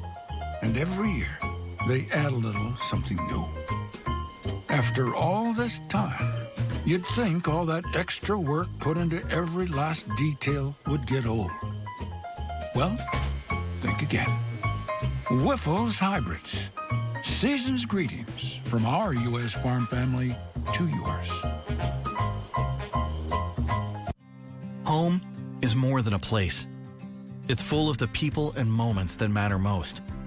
Providing for loved ones, expanding your horizons, or simply living the life you love. With all you have to protect, choose insurance you can count on so you can experience more of what you live for. Country Financial. Experience more. Seven touchdowns in this game, and we still have 5:14 to play. How impressive, though, has Batavia been in getting their 3 scores? Right there is what they've done. Only 1 point of those 4 possessions. Only 1 punt in those 4 possessions. And look at the sustained drives. 14, 7, and 11 plays. 80 yards, 75 yards, 80 yards. I mean, not something that you see a Mount Carmel team give up very often, are long drives like that. And Batavia, for as bad as the first 3.5 minutes of this game went, has responded tremendously. And this is a whole new ball game with 5 minutes to go before halftime. Mount Carmel and Jack Elliott have played tremendously on the offensive side. You can't take anything away from how well Mount Carmel has played. Their special teams have been tremendous. Their offense has been outstanding. Their defense needs to come up with a couple of big stops here. That was an 11-play drive where 6 different players had a touch on that drive for the Bulldogs. Short little kick. Remember, Javi Payne took a kickoff 83 yards for a touchdown. That return by Madden Wilson. And the Caravan will have it. Plenty of time remaining here in the first half. Well, Mount Carmel scored the first 2 times they touched the ball. Second one took advantage of a muffed kickoff. So you see a short drive of just 19 yards, but a 70-yarder. 1 punt, a 77-yarder. You know, and not good. Defenses have been okay, right? Yeah, I mean, it shows me that these offenses are firing on all cylinders. I mean, both of them on both sides of the ball. Give credit to these kids. They came ready to play tonight. Play action from Elliott. He's being chased by Malachi Smith. Elliott, though, look at him fly as he's tripped up just on the far side at about the 40-yard line. Malachi Smith, a 6-foot, 285-pound nose guard, chasing Elliott out of the pocket. He's going to have just enough to get the first down as we get close to 4 minutes to go here in the half. Really nice job by Elliott to extend the play, keep it alive, get the first down. But you're starting to talk about that middle 8 minutes here in a game, Dave. That last 4 before halftime, that first 4 of the second half. And don't forget, Batavia is going to get the ball to start the second half, so a very big drive here for Mount Carmel. Elliott's going to go deep, looking for the freshman Lynch. He's got him. Make that Marshawn Thornton the freshman. All the way down to the 18-yard line. Thornton called up on October 4th, and he makes a big grab here in a championship game for 41 yards. This freshman is special for Mount Carmel. They're going to go tempo here and try and get back to the line pretty quick. But this is an unbelievable play by Thornton down the sideline. Elliott saw one-on-one coverage. That's all he needed. He's going one-on-one again. To the end zone and is knocked away. Nicely done. That time by Andrew Kulata for the Bulldogs. Yeah, and that was Burrell he was looking for on that one. So now Mount Carmel just trying to exploit those one-on-one matchups. It was Lehman who was one-on-one on that last touchdown down here in the south end zone on 4th and 12 for Mount Carmel. And now you can see that the Caravan are just picking their spots where they want to try and take advantage of those mismatches that they have. And when you talk about a kid like Thornton who can create mismatches as a freshman, I mean, man, he's got breakaway speed. He can go up and get the football. He's a really special talent for the Caravan. Elliott will come to the near side. Wilson Spins, takes a hit, but he's inside the 10-yard line. Brought down by Drew DiBiase, but for the Caravan, they will have it at the 7. Good misdirection by Mount Carmel there, making it 1st and goal for Mount Carmel.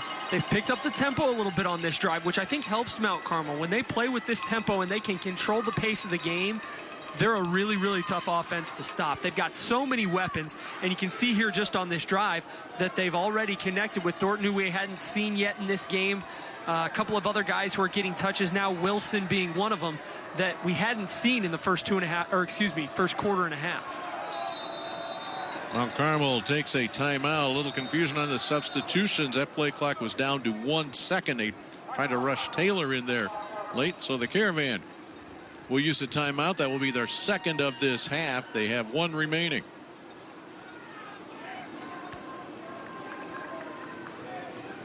Somewhere along the way, you have to win some tight ball games in the playoffs. And for Batavia, they had to do it twice, coming from behind against Lincoln Way West. This, however, was in the semifinals. Final play offensively for Batavia came in 31 seconds. The completion gives the Bulldogs the come-from-behind win, 21-15. It was Vanderloop Guerin to Isaiah Brown, the corner of the end zone, and that puts Batavia into the state championship ballgame. Kind of feels like this Batavia team is one of those teams of destiny that you kind of hear about, right? A couple of close games in the second round and the semifinals against those Lincoln Way programs, and they're here again with another chance to take on Mount Carmel. We talked a little bit about the history between these two programs. Mount Carmel has had Batavia's number over the last 4 years. This is their 5th meeting in the playoffs in 5 consecutive years, and this one has lived up to the billing so far. 1st and goal. Caravan looking to go back up by 2 touchdowns here. Elliott forced out. Now he'll throw. Low. And got it. Touchdown. How about Quentin Burrell? He got down there and got his hands underneath it. And he'll pick up the touchdown pass from Jack Elliott.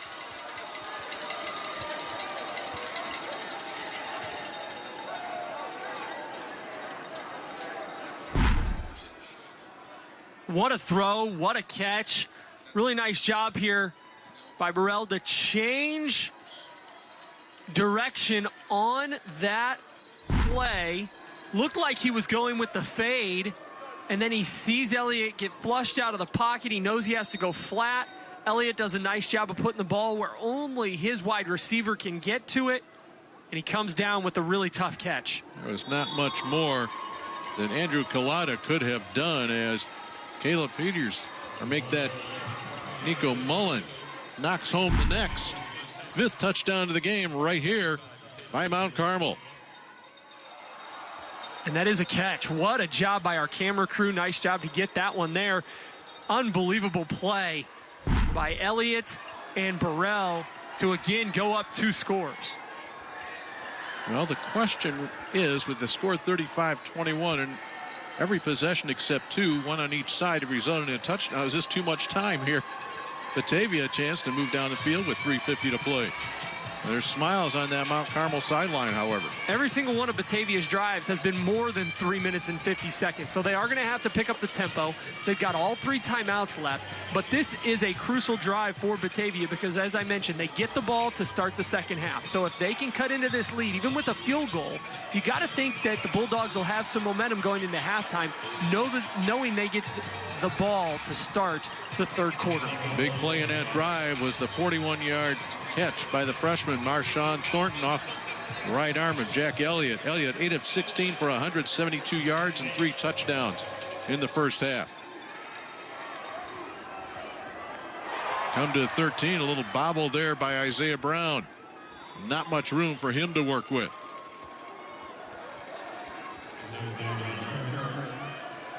Again, we remind you of the weather conditions that we've experienced all weekend. I know many of you have been nice and cozy inside following these ball games. Right now here in Normal, Illinois, 22 degrees, feels like 13. and a slight wind blowing from the near side of the field to the far side of the field, about 9 miles per hour. One of the coldest weekends we've had for state finals, definitely in several years.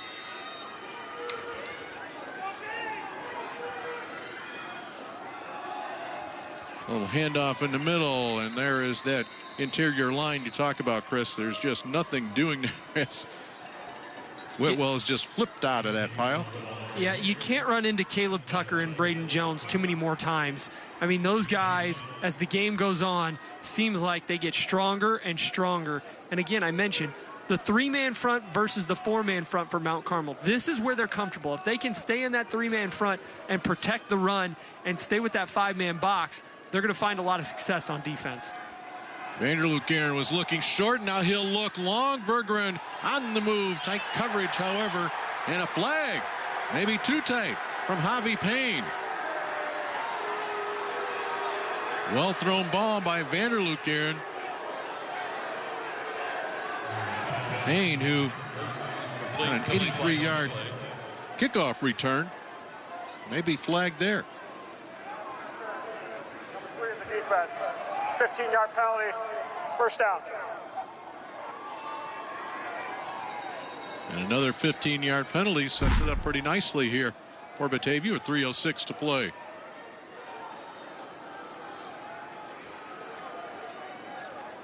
A little bit of contact there, but not sure if it's incidental or not.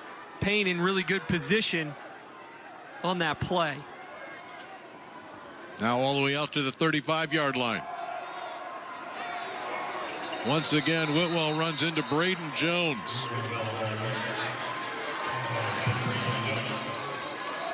Tough sledding for Nathan Whitwell.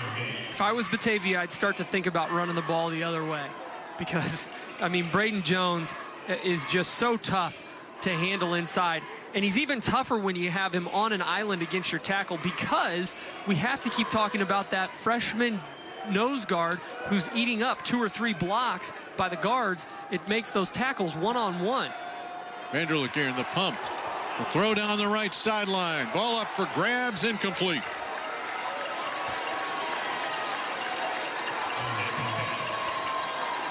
Vanderloop Guerin stood in the pocket and took a shot on that play. Really nice job by the sophomore to stay in there and try and give his wide receiver a chance at that one-on-one ball. Let's take a look at it here. He pumps, and Jones gets off his block and has a free run right at the quarterback. He does a nice job there, and really good pass coverage as well by Mount Carmel. Jackson Barron's on the coverage. Jake Meislowitz.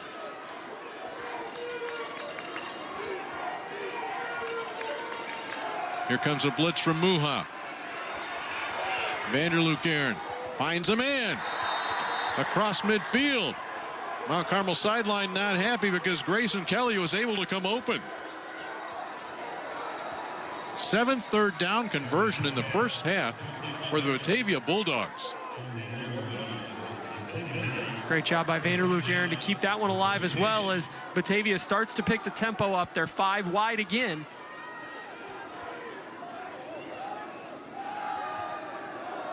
Again, right over the middle. Good to the 40-yard line. Meislowitz been very busy here today for Batavia.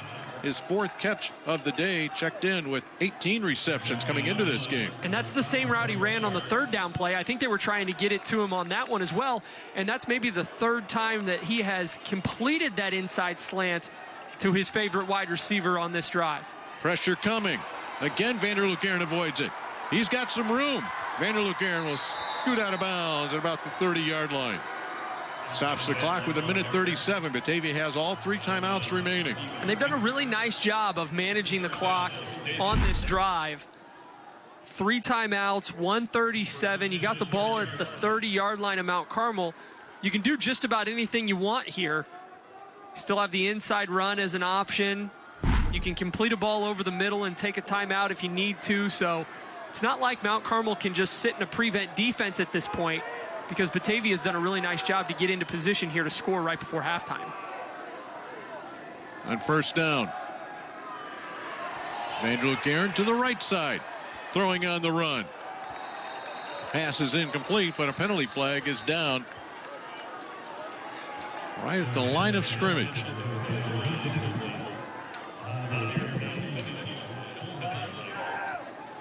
Holding. And our signal. Number 71 of the offense. 10-yard penalty, previous spot. Still first down. Is holding. You know, and you figured that Ryan Myers may have been the culprit because that play was going on. As everything is flowing to the right side, Myers was just kind of sitting down on the field saying, okay, looks like it might be me. Yeah, and he's actually trying to pick up the blitzing linebacker there. Does a good job of passing off the defensive end. But then when the blitz comes, he has to try and pick that up, and he's just not quick enough. Nothing up the middle. And the wise decision is to throw it out of bounds. Well, as we sit here with 1:24 to play in the first half and a 35-21 lead for Mount Carmel, how about this for total yardage? Mount Carmel 251 yards of total offense, Batavia 252.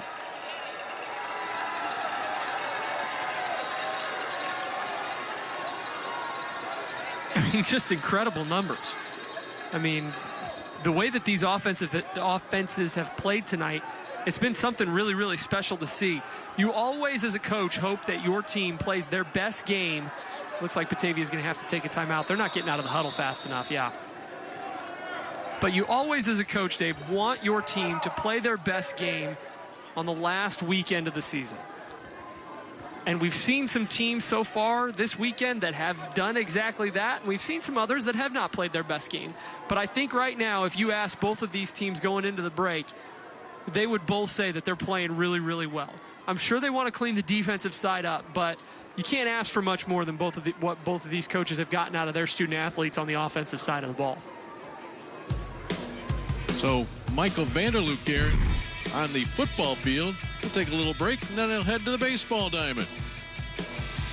Vanderloop here, a couple of multi-sport athletes. And now take care of business on the field with that right arm of his. So a couple of timeouts to work with here, and minute 24 to play in the first half.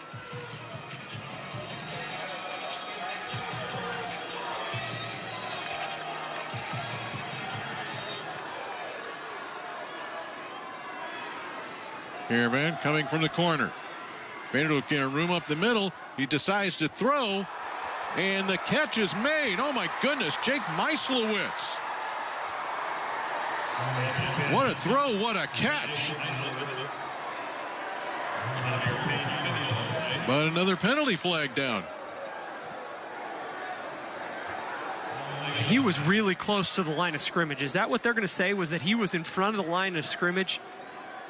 I'm not going to be surprised if that's what we hear. Illegal forward pass. Number 8 of the offense. 5-yard penalty for the spot. Loss of down. Well, that one hurts in a couple ways. A great catch from Meislowitz, but Vanderloop did have some room to run. And this backs it all the way out to the 43-yard line. And it's also a loss of down. So the ball's at the 40-yard line. Let's see him step up here. Yeah, it's close. It looks like most of his body is in front of the line. It's tough to see if the whole body's there or not, as they're back on the line already. And 3rd and 25. He's able to avoid one, not the other. There's Matt Muha closing. Oh, my goodness, Muha. Wow.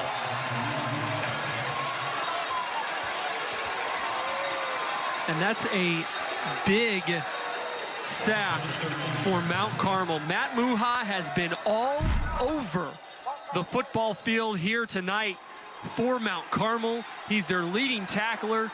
Give him 8 now on the game, including that sack. Mount Carmel's going to use a timeout now because with their high-powered offense and how quickly they can score, they think that if they can get the ball back now on 4th and forever, Batavia is going to have to punt. And Jordan Lynch and Mount Carmel, they're going to have about a minute to get down the field. and get this to a 3-score game before halftime.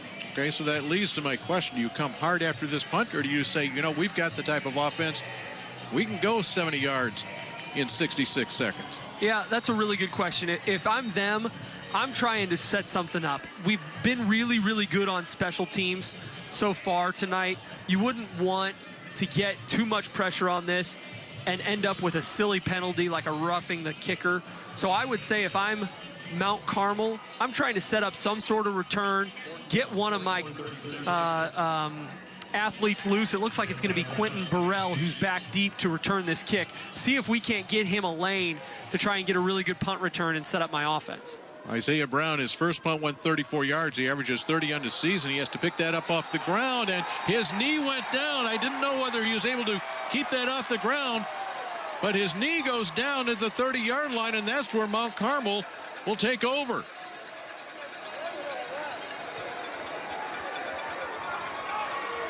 This is going to be just an incredible swing for Mount Carmel in momentum. Batavia had the ball all the way at the Mount Carmel 30-yard line as we take another look. Yeah, it looks like his knee is down when he traps that ball against the ground. The snap was a little low, but Batavia had the ball all the way on Mount Carmel's 30-yard line, Dave, with 1st and 10, a minute 36 to go. And now Mount Carmel, just 30 seconds later, has the ball on Batavia's 30, looking to score and really open this game up. Elliott chased out of the backfield. Takes a hit. Gets out of bounds. And then again, you say, well, you know, that's a sack, a loss. But it's a case of where Elliott made the right decision. He did not, he knows where he's at. He did not want to make any decision here that would cost his team possession of the ball. Yeah, you take a couple yard loss on the sack. Live to fight another day on 2nd down. What I'm more concerned about if I'm Mount Carmel is Jack Elliott has had to move a lot tonight. The pocket has not been clean. They need to shore up some things on the offensive line, give him a little bit more time to look downfield. He'll throw in the run here. A little bit high, just off the hands of Thornton. So this is a big 3rd down now if you're Batavia. We've talked a lot about the momentum swings in this game. We've talked about how Batavia is going to get the ball to start the second half. So if you're the Bulldogs, this is a big 3rd down here. You keep Mount Carmel where they're at. They're out of field goal range right now. They get a couple yards, they might get close to field goal range, as you see Jordan Lynch and his quarterbacks and wide receivers in the red hats signaling in the play for Mount Carmel. They have no timeouts, and that play clock's already under 10. They're going to have to hurry up to get this ball off.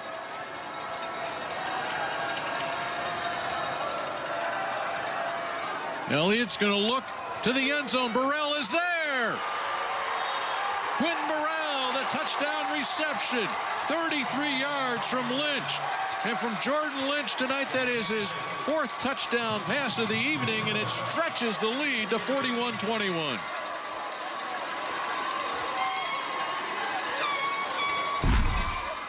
Looks like Burrell's coming up a little hobbled, but you see a really good job on the skinny post route by Burrell. He just splits the defenders. It was a double post play by Mount Carmel, trying to put that play side safety in conflict, and Elliott does a really nice job to drop that ball into the zone where that safety can't come back and make a play over the top. The corner's a step behind. It's a perfect throw and catch by Mount Carmel, and they have really opened this one up. 42-21, they have doubled it up on the Bulldogs. So special teams have really cost Batavia tonight. What a throw here from Mr. Jack Elliott. And in the first half, that touchdown pass for Elliott, he's already tied the Class 7A record with 4 touchdown passes in a game, and Elliott's done it in the first half. He had 5 touchdown passes in the semifinal win over St. Rita. He got them in a burst. 4 of those 5 for Elliott came in the second quarter. We've had fun here in the first half. A lot going on. And I know gentleman who is an icon of Illinois high school sports, Taylor Bell, the former prep sports editor at Chicago Sun-Times, home watching this one. Best wishes to Taylor. Well, wow, what a turn of events in these last few minutes of the first half. Yeah, what an incredible swing here from Mount Carmel to grab all the momentum in this game. I mean, a really nice job by their defense to come up with a huge stop, and the offense just continues to roll. Little pop-up caught by Chase Osborne. He'll take it out to about the 40. 38 seconds for Batavia to work with. A couple of timeouts as well. They got a couple of quarterbacks who know how to push the ball down the field. So the question is, do you take this thing into halftime and try to not make any more mistakes here late in this half? Or do you try and utilize those 2 timeouts in the 38 seconds that you do have with some really good field position to try and get a quick score? Yeah, they start from a 39-yard line. Well, you just have your answer right here, right? They're going deep. Have a man open. Berggren is there, will make the catch. Brett Berggren all the way down to the 24-yard line. And very quickly, the Bulldogs hustling up to the line. As soon as this ball is set, the clock will run. 37 yards on that completion. Vanderloop Aaron to Berggren. Back with it. Now to the end zone. And a little overthrown.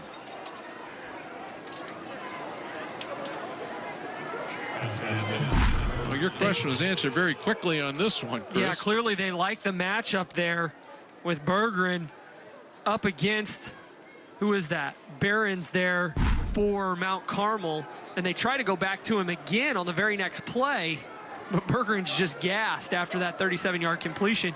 Can't make the play, but a really, really nice job by Batavia to get down into scoring position here late in the half. Vanderloop Aaron over the middle, misfires on that one. Intended receiver is Meislowitz.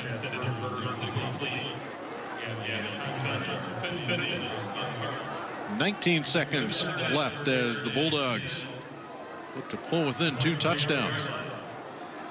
We've had 9 touchdowns scored in this first half.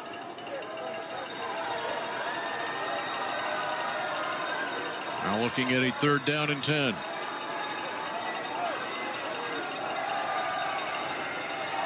Hit as he throws into the end zone, and this one will be picked off. Coming up with it, Javier Payne. So an interception and an 83-yard kickoff return for the senior from Mount Carmel. What a huge play by Payne to end the half. What a way to respond. I thought they were going to go for Isaiah Brown, but instead on the switch route, they try and go Berggren in the corner of the end zone. And an unbelievable catch on the interception by Payne.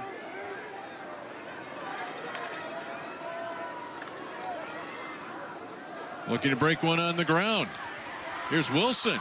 He gets a block to the outside. And Wilson goes out of bounds. Stops the clock with 5 seconds left here in the half. I'm not so sure this half is over just yet with the tricks that Mount Carmel pulled on the first couple of drives.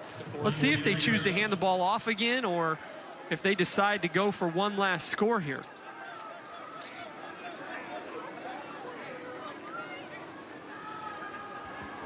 They will get it to Thornton. He dances out of bounds, and with 1 second left on the clock. Well executed. And now time for one big one.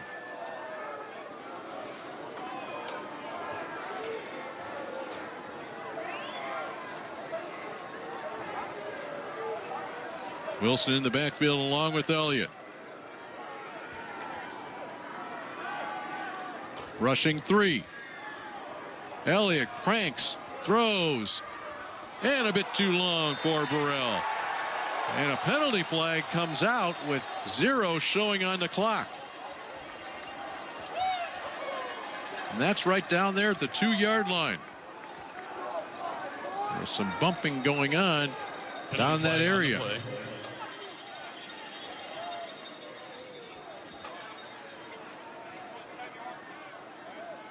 And our officials will discuss the entire situation here.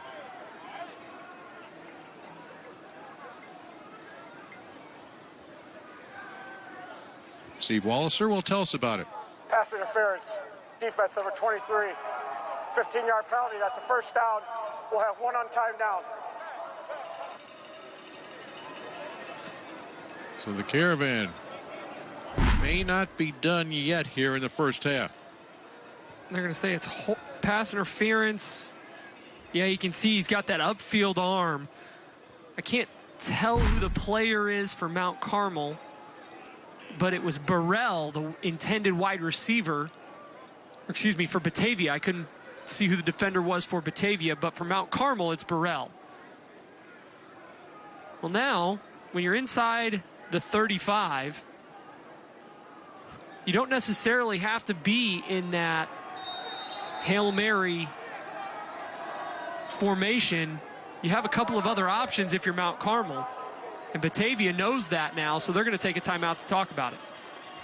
Well, Batavia takes a timeout, and it's interesting because you noticed a long delay as to, okay, we call the penalty, and then nobody's moving or snapping. That's because the ball on that pass interference call, that pass, ended up behind the advertising little tent down there behind the end zone. And one of the Mount Carmel staffers, I saw him sprinting down the sideline. I'm thinking, man, are you ready to get into that locker room that quickly? He finds the ball behind it.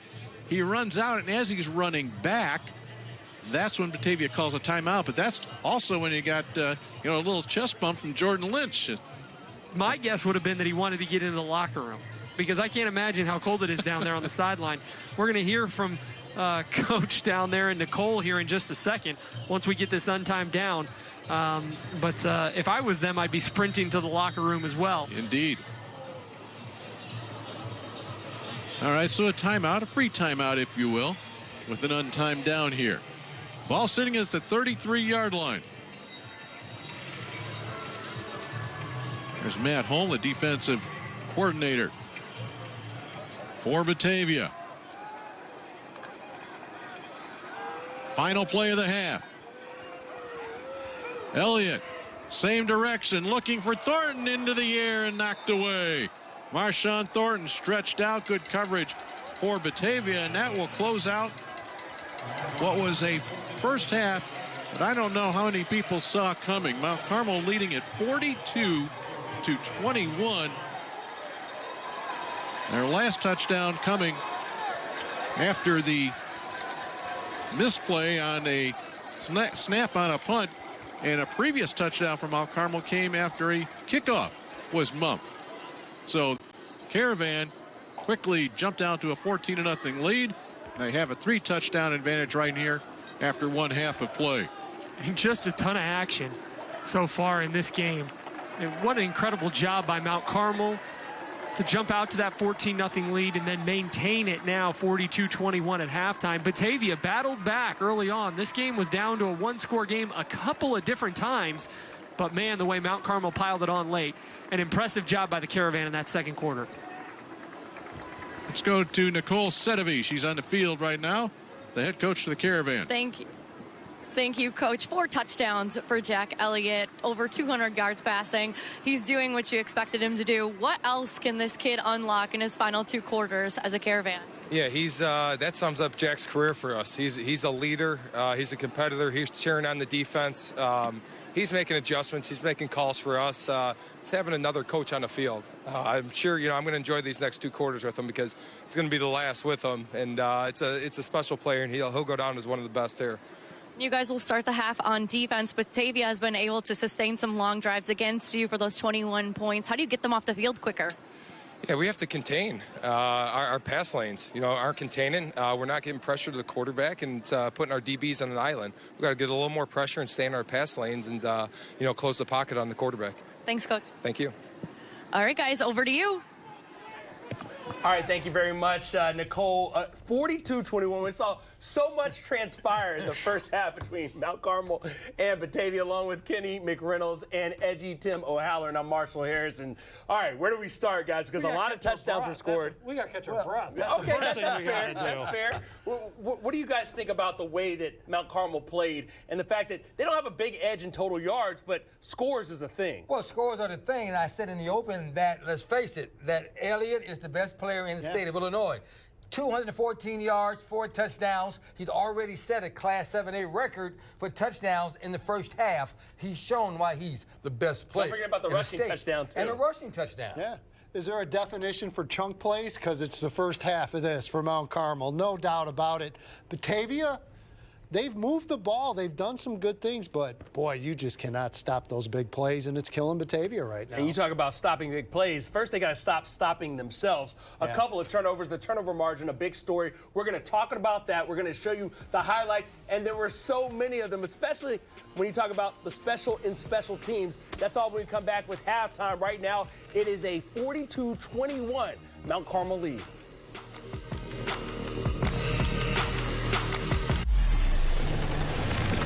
Imagine going from the classroom to the big stage. This territory, this place, our home, isn't just for learning, but for understanding the very power of what imagination actually means. A place where you can go from player to coach, from the ground to the sky. So close your eyes, envision the roar that is a spirit of thousands of Salukis. Capture this moment and go forward together. Attention high school students. If you're tired of hearing the same old college debt story, we've got an exciting alternative for you. Join the Mid-America Carpenters Union and let your career dreams take flight. You can earn great pay, enjoy no-cost health insurance, and secure a stable retirement, all with no college debt and an elite career that's here to stay. It's time to build your future your way. Ready to carve your path to success? Contact the Mid-America Carpenters Union today to learn how you can unleash your potential.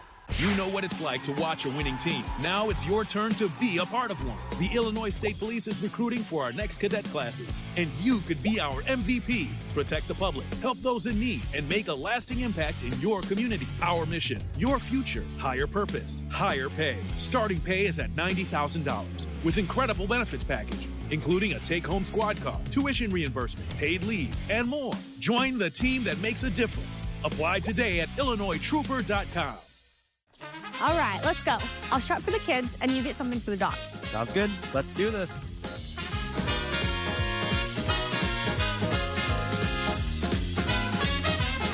Whether you're shopping for gifts or something for yourself. Don't forget toys for the dog. Rush in for Black Friday deals at Menards that everyone will love. Because when they're gone, they're gone. Save big money at Menards. The IHSA, committed to keeping student-athletes safe. Through educational initiatives and national partnerships, we're going the distance to develop safer protocols for our teams. Plus, we continue to improve scheduling and conditioning to reduce injuries from preseason through each state championship. 31 sports, 350,000 student-athletes, and one goal, player safety.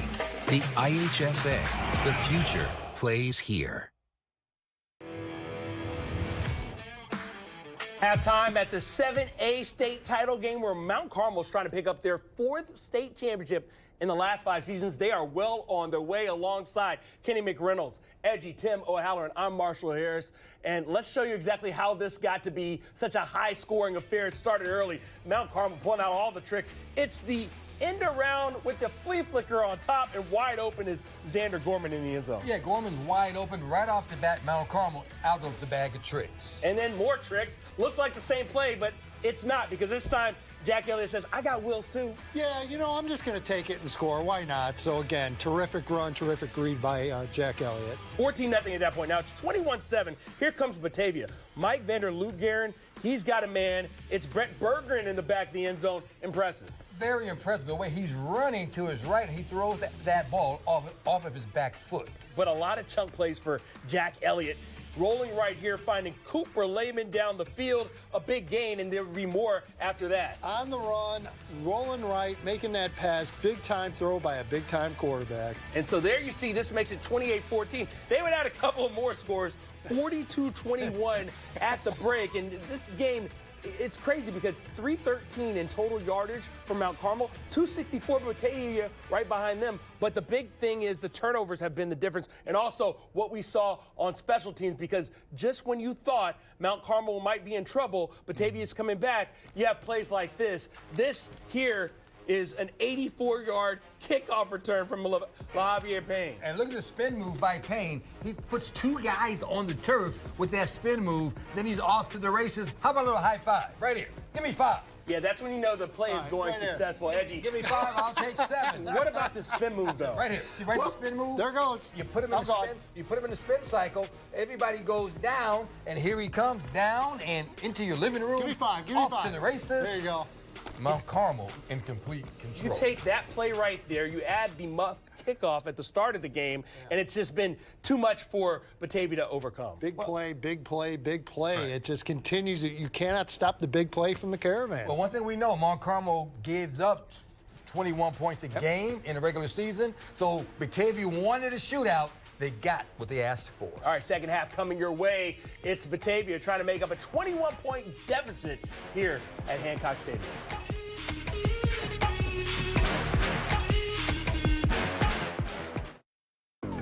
The IHSA Football State Championships are brought to you in part by Ashley, style begins at home. IBEW Local 134, building careers, building the future. Northern Illinois University, where your future is our focus. Visit niu.edu. Chicago Roofing Contractors Association, Chicagoland's best value, best roofs all year long. And Local 17 Heat and Frost Insulators. Energy is your #1 cost. Ashley's Black Friday deals continue this weekend. Today through Monday, shop incredible doorbusters starting at just $199. Plus, take 25% off your entire purchase. The best Black Friday furniture deals are only at Ashley. Is college not what you thought it was going to be? Here's an opportunity to work with your hands as well as your mind. Learn how to insulate mechanical systems in the industrial and commercial industries.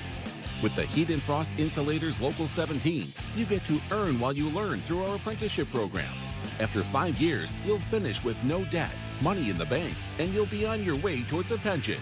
Scan the QR code and apply today, or visit our website to learn more. Tired of the same old routine? Ready for a career that's always changing? In the roofing trades, every day is a new adventure. Learn a skilled trade, earn competitive wages, enjoy great benefits and solid opportunities for career advancement. With starting wages and benefits above $50 per hour, you can earn while you learn. So, are you ready to climb to new heights? Learn and join the roofing trades today. Ashley's Black Friday deals continue this weekend. Now through Monday, shop incredible doorbusters starting at just $199. Plus, get the best prices on Ashley products guaranteed. The best Black Friday furniture deals are only at Ashley. It's halftime. Mount Carmel up 42-21 on Batavia. We got another game to talk about, though. York taking on Loyola Academy. They're looking to go back-to-back as well. Yeah, Loyola's going to be very tough. Great defense. What can Bruno Mazzo do against those linebackers of the Ramblers? Ryan Fitzgerald, he's okay. He's kind of a good quarterback, too. We'll see what he can do in the next game. Maybe try to top what Mr. Elliott's got going on for the rivals, Mount Carmel. It does seem like the quarterbacks have been showcased throughout this one, right? A little bit. All right, we'll see exactly what happens in 8A. But first, we got to get through the rest of the 7A game. A 21-point deficit for Batavia to try to come back from. We'll see just how much bulldog they have in them. Here you see Quentin Burrell, one of his 2 touchdowns in the first half. It's Mount Carmel Batavia coming up with the second half kickoff after this. Imagine going from the classroom to the big stage. This territory, this place, our home, isn't just for learning, but for understanding the very power of what imagination actually means. A place where you can know, from player to coach, from the ground to the sky. So close your eyes, envision the roar that is a spirit of thousands of Salukis. Capture this moment and go forward together. You know what it's like to watch a winning team. Now it's your turn to be a part of one. The Illinois State Police is recruiting for our next cadet classes, and you could be our MVP. Protect the public, help those in need, and make a lasting impact in your community. Our mission, your future, higher purpose, higher pay. Starting pay is at $90,000 with incredible benefits package, including a take-home squad car, tuition reimbursement, paid leave, and more. Join the team that makes a difference. Apply today at IllinoisTrooper.com.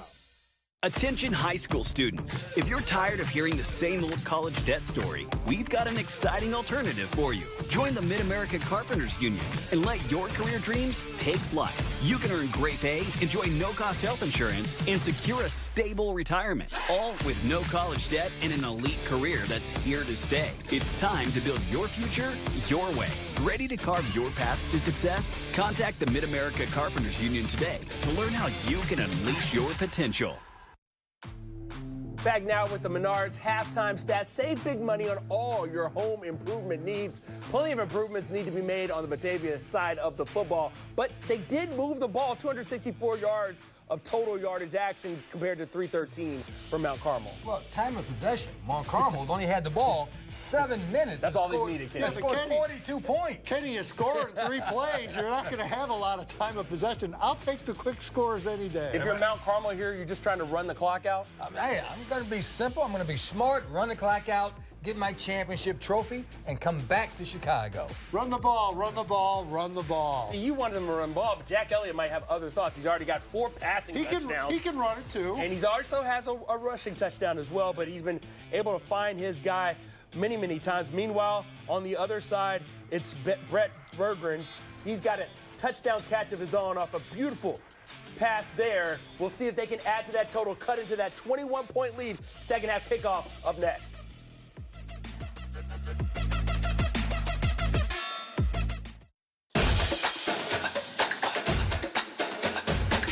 Tomorrow, I'll be making a difference in the classroom.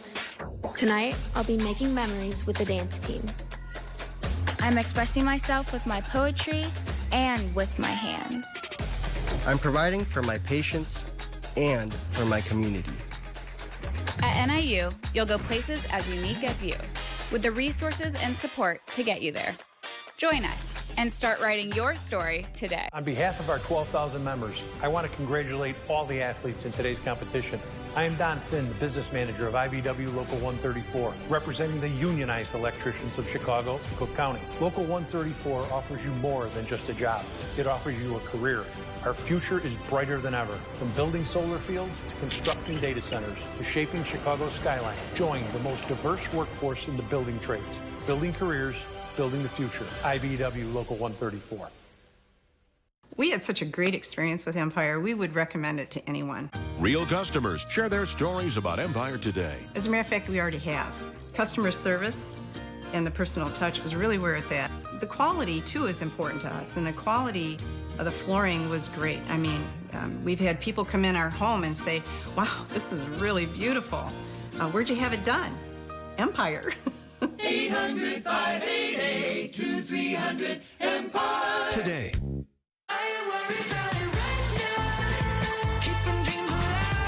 Drive into 2025 with confidence in a vehicle designed to turn heads.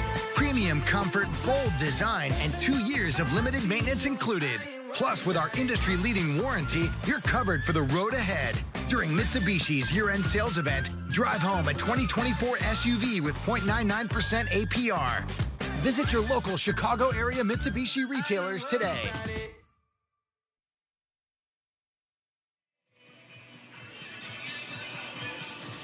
All right, from Hancock Stadium, you see the score. That's a halftime score, folks. 42-21, Mount Carmel on top of Batavia. Welcome back, Dave Bernhardt, along with Chris Highland. And Chris, we're looking forward to see Jack Elliott once again on the big stage, and boy, he has not disappointed. He surely hasn't. This will be the last time we get to see this kid on the state championship stage, and man, he has lived up to the billing. One of the best in the state. He has done it with his legs. He has done it with his arm.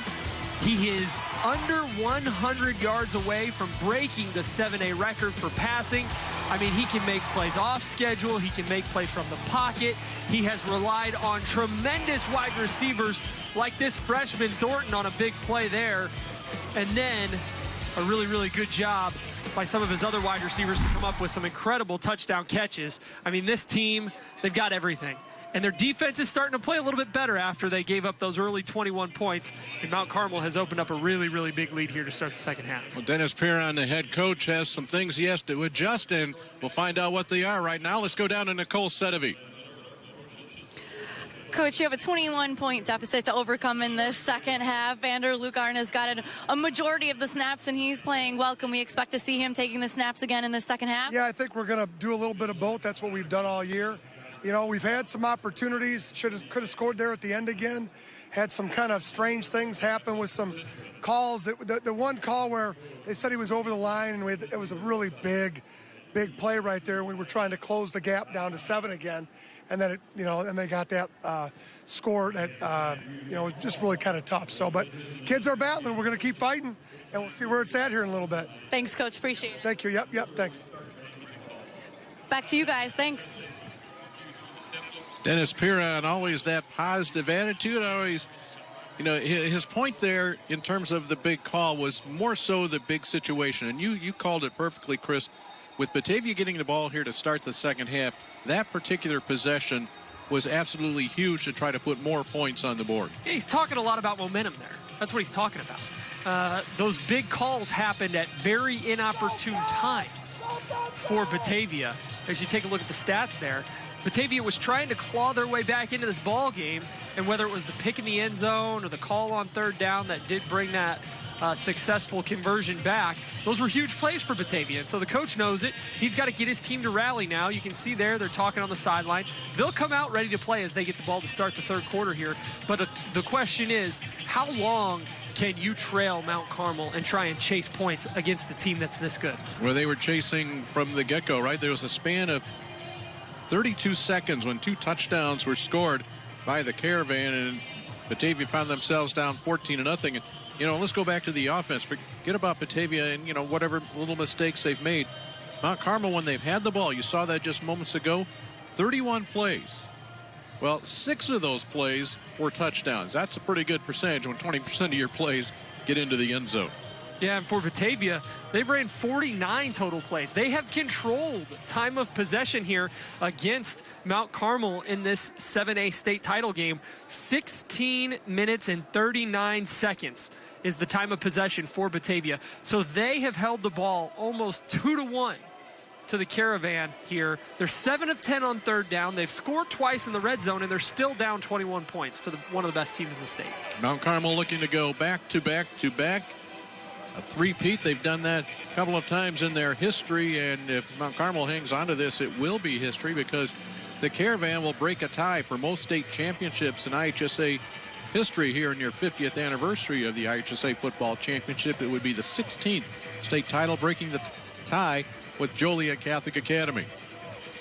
And then coming up next in 8A, we have York taking on Loyola Academy, and we saw in the first half, late in the first half, the Loyola players, as they're getting ready for their 8A game, many of them are out beyond the north end zone here at Hancock Stadium, supporting their fellow Catholic League opponents, the Mount Carmel Caravan. So it's a case of where you've got a couple of teams here. In fact, we could go 3 in a row as we take a look at the scores from earlier today. Nazareth Academy denies Joliet Catholic Academy as the Roadrunners pick up their 3rd consecutive state championship. East St. Louis then a battle for a while with Geneva before pulling away for that 20-point victory. And right now, Mount Carmel has it doubled up on Batavia and Loyola Academy and York. So we get set for our second half kickoff. Batavia to get the ball first. And an outside kick, and Mount Carmel will recover it. Now, did it go enough before the first touch? That's what we're going to find out. Penalty flag is down. It's on the Batavia side of the 50-yard line. It sure looked to me like that ball went 10 yards before it was touched. I don't know what the penalty will be here. Let's see as the officials get together and talk about it. We've got all 5 officials in on this conversation. The penalty flag is on the Batavia side of the 50. Where are the officials holding the ball right now? That's 11 yards from where the ball was kicked. not quite settled yet.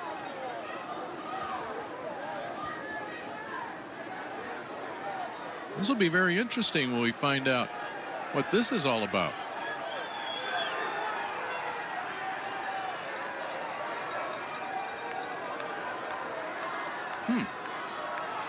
Interesting way to start the second half of your 7A championship game. The officials continue to discuss this. Jordan Lynch is not happy. It looks like this is going to go against Mount Carmel. Illegal block on Mount Carmel. 10-yard penalty or re-kick. I don't know if I've seen an illegal block on an onside kick. I don't know if I've ever seen that before. Let's see. So I'm not sure how that's an illegal block, but the officials seem to have seen enough on that double team there by Mount Carmel to call it a penalty. That's a big break for Batavia. That's one that a lot of coaches and special teams coordinators are going to check the rule book on here after this game, because I'm not sure I've ever seen that one and why that would be called an illegal block in that situation. But a huge play for Batavia, as Mount Carmel had clearly recovered that ball. In the Caravan, we're going to have all the momentum and the ball at the 50-yard line, already up 3 scores. Instead, it's a re-kick. And Batavia with a chance here to maintain possession. Okay, so I've never seen that, but then in our 6A game, I've never seen a delay of game penalty on the opening kickoff.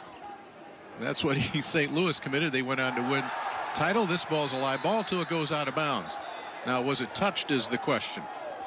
And they will say, well, penalty flag is down at the 40-yard line of Batavia. That flag is picked up, thrown to the 30. Wow.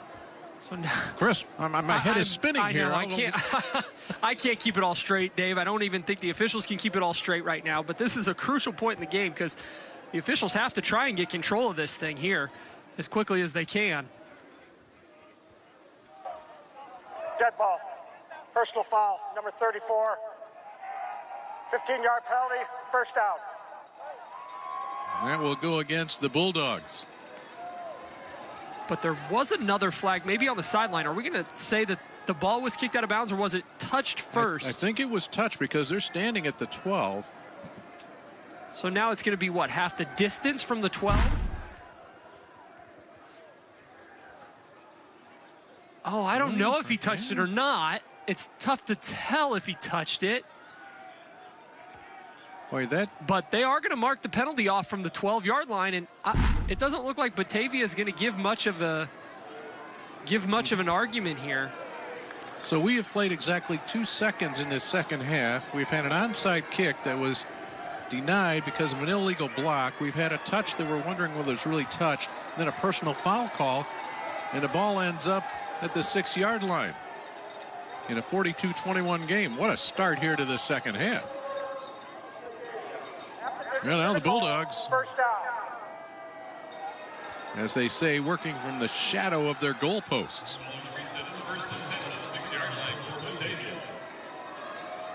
Neither team has had this extreme of poor field position here in the half. Vanderbilt Guerin from his goal line. He'll get it out, get a little breathing room. Out to the 13-yard line. Let's see where the forward progress goes as Brett Berggren pulled that one in.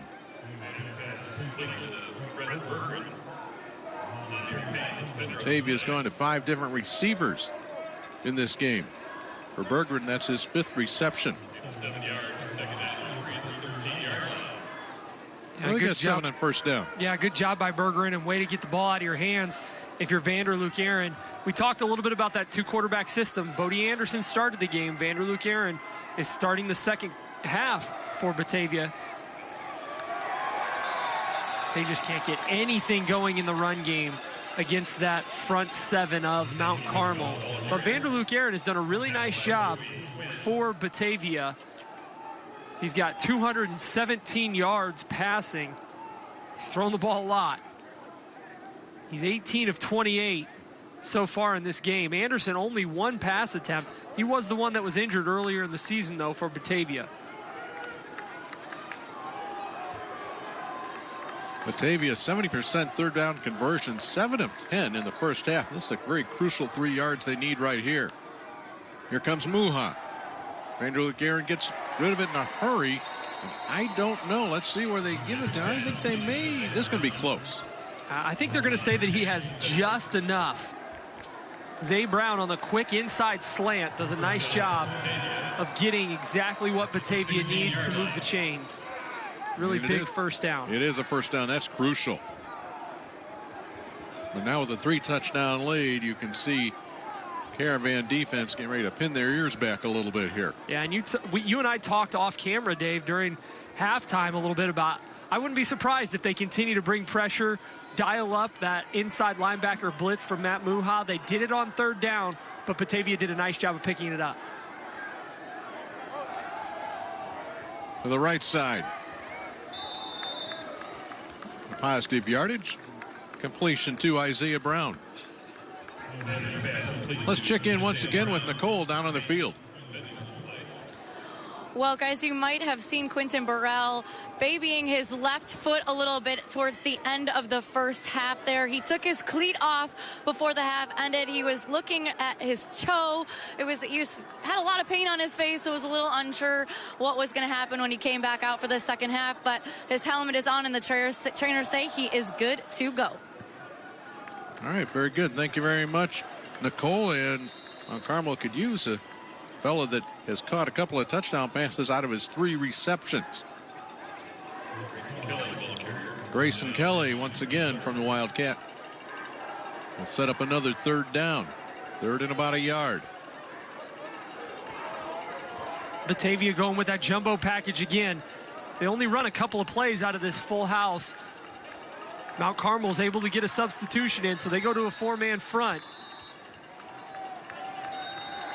But now Batavia will take a timeout. So I think the Bulldogs were not anticipating that substitution, but it'll give us a chance to take a break. 8:48 to play.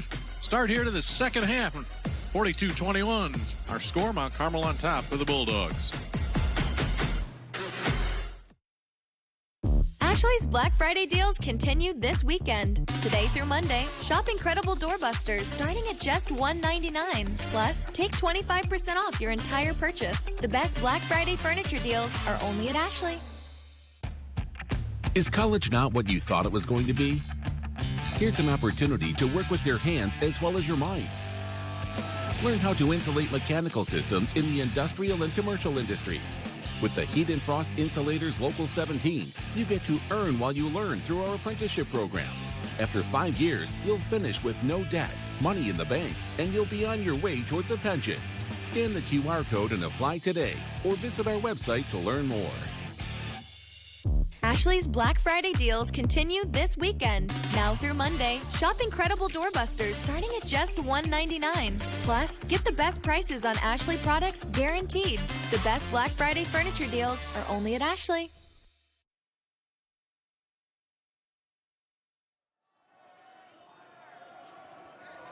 Batavia has to call an early timeout here in the second quarter, and it's because on this crucial 3rd and 1, you can see here, Batavia's only got 10 guys on the field. They lined up in their full house formation, a couple of extra tight ends and big blocking backs, but you see there, if you try and count the red jerseys, there's only 10 on the field. So that's why Coach Piron had to call that quick timeout, try and make sure that Batavia had 11 on the field here, because this is a huge third down that Batavia has to convert, and it's going to be Kelly and the Wildcat who's going to try and do it. Grayson Kelly will take the snap, and he will take it forward. They only needed a yard. He got that and a little bit extra. So Batavia had to burn that timeout. It ends up getting them the first down.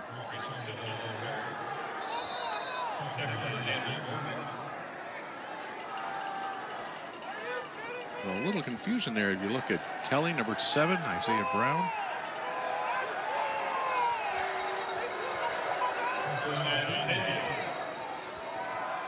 Okay, so the 2-yard markers had different downs on them, so they've got that squared away. It's first down. A little disjointed start to the second half all the way around. It's cold. And people have been out here a long time today working the chain gang, and officials, rough weather out there and rough going along that offensive front. Whitwell's not had much room to run tonight. 40 yards, 13 carries for Whitwell. He comes in averaging 5.8 yards per carry. 8 of the 13 games that Batavia's played this year, Whitwell's gone over 100 yards.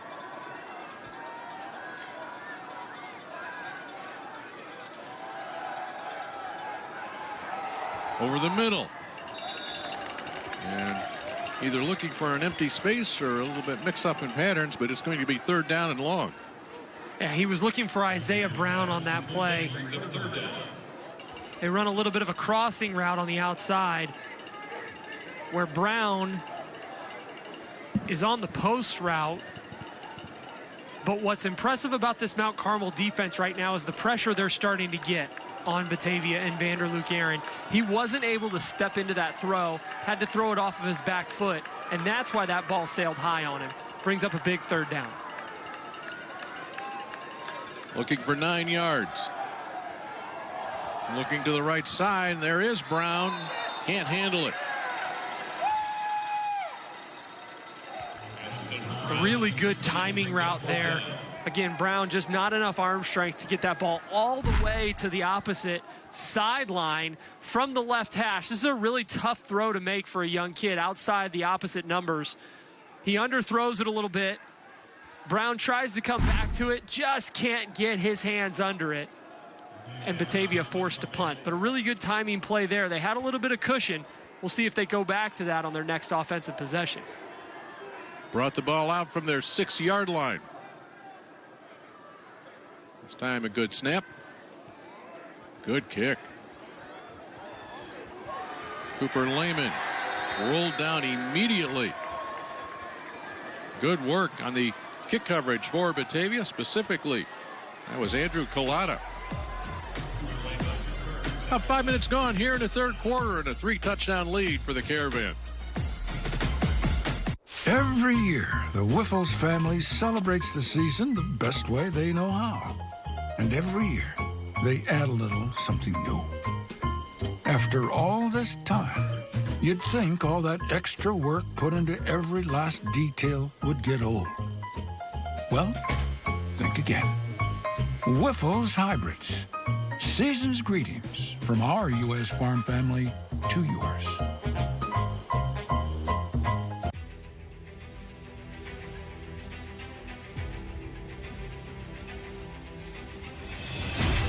We're going to need more fuel.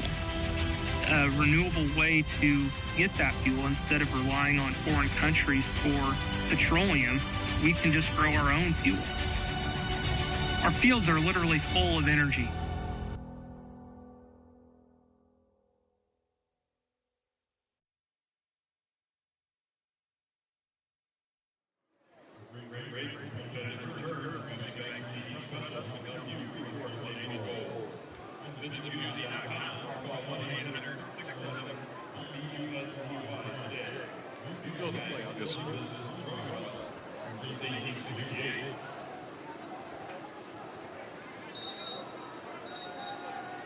So instruction there on the Mount Carmel sideline.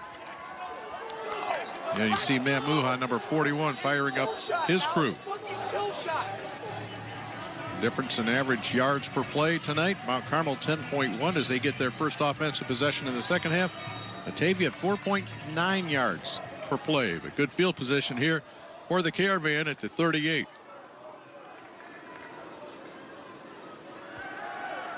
Elliott will pull it out.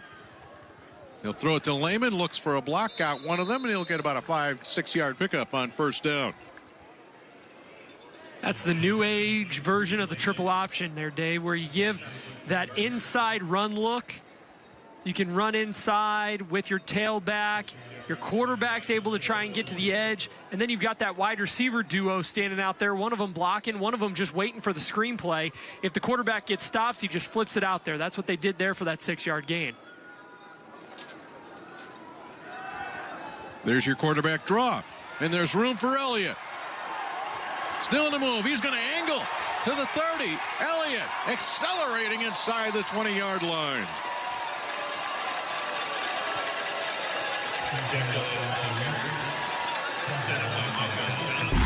40-yard run for Jack Elliott.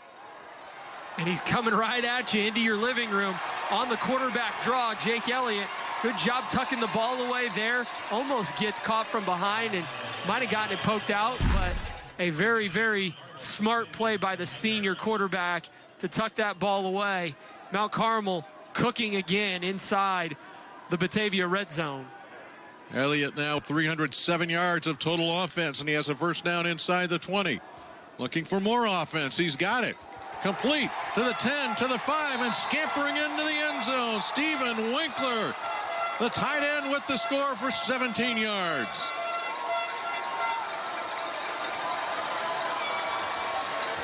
I mean, that's just a really, really nice concept there by Mount Carmel. I love the play call there.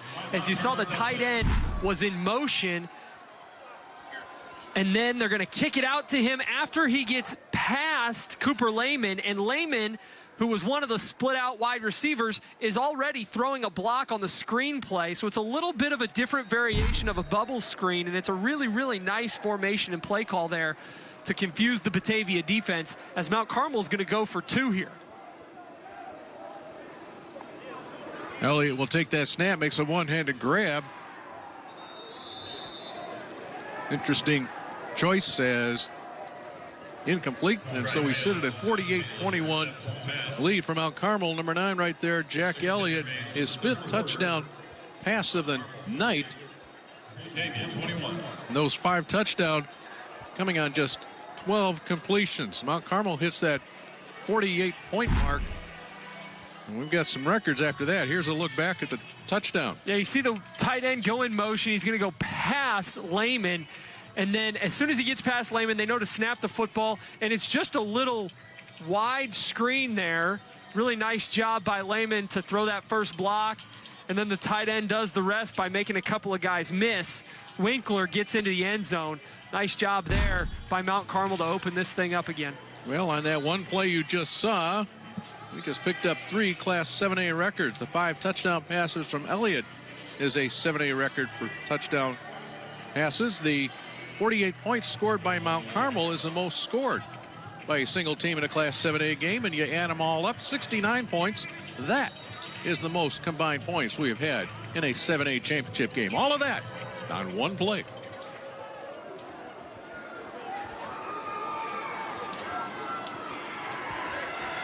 From the 6-yard line. And barely getting to the 20. On the return was Brett Berggren. Well, it didn't seem like that long ago that it was a tight ball game. Berggren a little bit gimpy getting out of there. He's been a key receiver here tonight. Berggren with 5 catches for 88 yards. You talked about not too long ago it was a tight ball game, Dave. 5 minutes to go in the second quarter, and this was a one-score game. It was 28-21 Mount Carmel. Batavia had just cut into that lead, and now you look up halfway through the third quarter, and man, Mount Carmel has really opened this thing up and laid it on Batavia through the last quarter and a half. Really nice job by the Caravan to step on Batavia when they had the chance. There's Michael Vanderloop-Guerin. 32 passes, completed 20, 225 yards, touchdown, interception. And the other quarterback, Brody Anderson, has completed 1 pass for 9 yards. Yeah, Vanderloop-Guerin had made a couple of really big plays early in the second quarter, and I think they just wanted to continue to ride the hot hand. That's why he's seen most of the action tonight. Once again, he throws on the run. He's able to thread the needle. What a catch, what a throw. Vanderloop Aaron finds his man. That's Lucas Stevenson. Boy, this is a sweet pass and catch. Yeah, and this is very similar to those few plays that I talked about where they were really, really big plays for Vanderloop Aaron and Batavia. As there's a player from Mount Carmel down. Looked like it was the defensive back on that play, Jackson Behrens, who's being attended to, but it was plays just very similar to that one that Vanderloop Aaron just had that I think showed Batavia that he was their best opportunity to maybe stay in this football game, as they knew they were going to have to go score for score with Mount Carmel, and they did it for a quarter and a half or more, but have struggled to keep up with the Caravan as of late.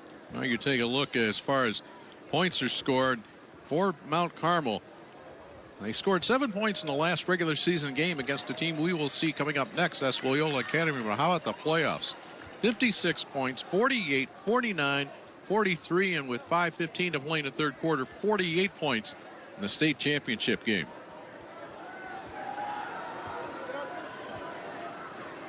So Batavia will have it at the 31-yard line and a first down. A sophomore who was playing strictly sophomore football up until late in the regular season. He's thrown 32 passes in his championship game, and he's under pressure now. And a penalty flag is thrown on that play as Vanderloop Aaron will throw it out of bounds. We've had a few penalty flags tonight. Block in the back, number 70 of the offense. 10-yard penalty for the previous spot. Still first down. That's our 14th penalty of the night, 7 each way. And it's becoming a little bit of a slog right now for Batavia.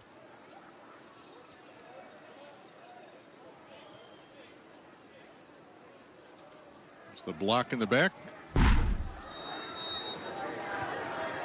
Tell you what, we said his name a lot, but when Matt Muha brings pressure on this Mount Carmel defense, they are really disruptive as a unit. There he is, and he trips up. He's able to get a hand on Vanderloop Aaron, and Matt Muha, a great speed for that linebacker spot, 5'11", 205. Tackle for Muha. Jordan Lynch says this guy's the best linebacker in the state. Yeah, when you got a guy like that who can go sideline to sideline with a mobile quarterback, I mean, that's really, really special. And Muha can do that. He can also stuff the run on the inside as a Mike linebacker. He's the full package over there on that Mount Carmel defense. Leader and captain of that team. Over the middle, Brown wide open. And it's a good thing that Xander Gorman flipped him down right around the ankles, because Brown had a little bit of room and a little bit of an angle. Yeah, just a miscommunication in the secondary for Mount Carmel. They have completed that play, or excuse me, Batavia has tried to complete that play 2 or 3 different times in this game. And you see Brown now is going to head to the sideline, some sort of upper body injury. He says his shoulder's hurting him, but it was just a simple crossing route on that side. A speed out by the inside receiver and a quick slant or a skinny post by the outside receiver. And that time, Mount Carmel just couldn't defend it. Tough throw along the far sideline. Brett Berggren has entered into the game and makes the catch. I am really impressed, first of all, with Berggren's hands. Secondly, with Vanderloop Aaron, his accuracy on sideline throws. Yeah, and Berggren, if you recall, on the second to last kickoff return, came up limping, and he's back out there making plays like that on the sideline for a first down. Really impressive by both of these kids from Batavia. Batavia has played well tonight. They just don't have enough firepower to hang with Mount Carmel. That's about a hard-earned of a 3-yard run you're going to get. Nathan Whitwell will come up off the pile. In fact, Dennis Barron, his head coach, said he's a stud, an Ironman. He said his fitness level's the best in the school. Calls him the king of the combine. Actually picks up 4 on first down. Most time Vanderloop Guerin has had. They'll have to get rid of it. He was looking at Brown. Brown is back in the ball game. Yeah, when we talked to Coach Piron earlier this week, he talked about how special this Mount Carmel front three was going to be. He talked about the pressure that they're able to create, and they've shown it tonight. And that's been the real problem for Batavia, is they haven't been able to stay on schedule and keep their quarterback in the pocket the way that they've wanted to. When they've had success, he's either had to get the ball out of his hands quick, or he's had to scramble and make plays with his feet before making throws. And that's all because Mount Carmel's been able to dial up pressure. 8th play of the drive results in a screen. First down and more to the 30. 25, banging his way forward as Nathan Whitwell out of the backfield. All the way down to the 24-yard line. And that's a pressure beater right there. When you know you're getting a ton of pressure from the front three, what do? You dial up the middle screen. They do a good job of getting a hat to Matt Muha, their best defender, and then it's off to the races for Whitwell. A really nice job there by Batavia to get something going here late in the third. 20-plus yards on that completion from Vanderloop Guerin. He's up to 256 yards throwing the ball, looking for more here. Brown cannot split the defenders. Coming up strong was number 6, Patrick Beakley. Beakley there. Really good closing speed again by that Mount Carmel secondary. They do a really nice job of when the ball is thrown out there on a screen. They get as many hats to the ball as they can. That's something that you preach as a coach on defense, is you want to get as many hats to the ball. And they do a really, really nice job of getting 4, 5, 6 wide hats to the football on every single play. Sophomore Vanderloop Guerin 5 of 6 in the air on this drive. He pumps once, loads up, lets it fly into the end zone and incomplete. Vanderloop Guerin took a hit. He is still down at the 28-yard line. Tried a couple of times to get to his feet. His assistance was offered by Ryan Myers, and Vanderloop Guerin declined it. Looks like maybe it's just a cramp, but he is going to have to come out of the ball game for at least a play, which means we're going to see Bodie Anderson. Anderson only 1 attempt and 1 completion tonight, 9 yards. He has thrown the ball just that one time, but he has ran the ball a couple of times from the quarterback position. Great friendship between those two quarterbacks. There could be some resentment, but Anderson and Vanderloop Guerin, baseball players, and as Vanderloop Guerin came off the field, he gave Anderson a pat on the back, said go get him here on 3rd and 7. Anderson quickly to the left side. Brown is there. How about Isaiah Brown? That ball's laid right on the money. Brown makes the catch. Well, we have another penalty flag.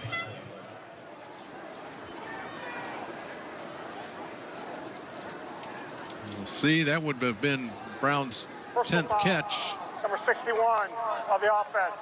15-yard penalty. Still 3rd down.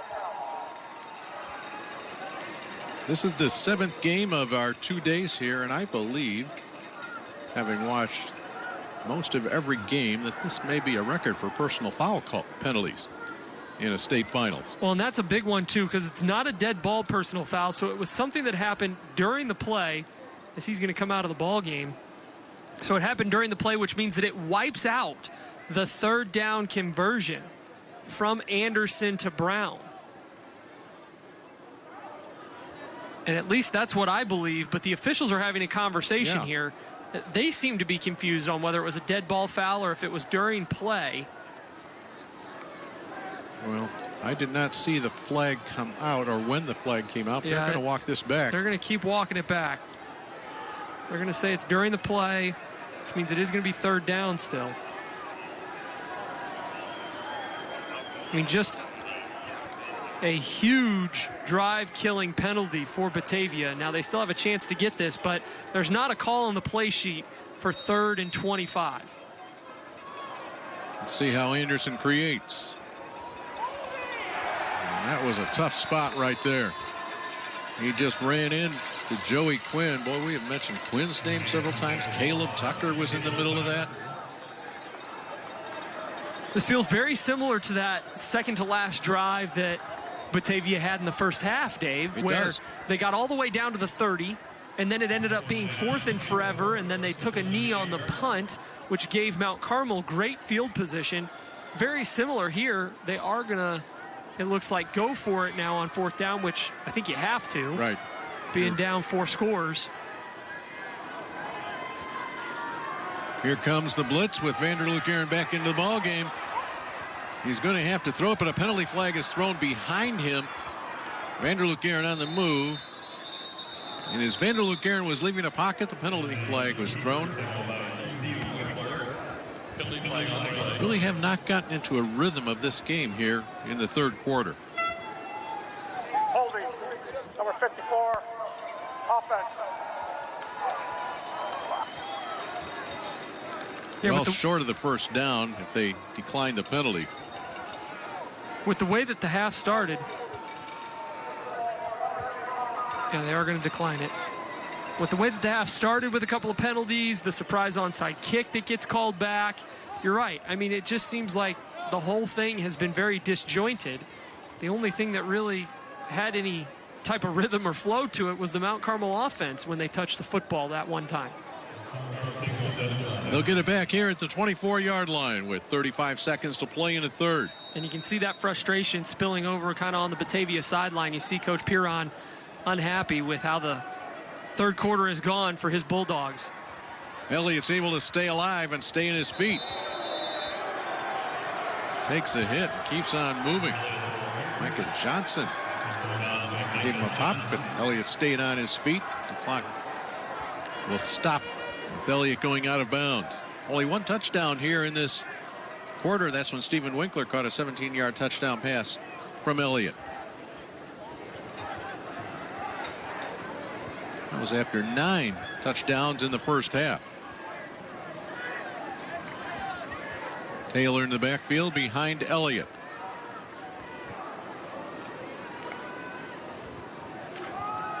Taylor gets the call, some room to run. Gets out to the 35.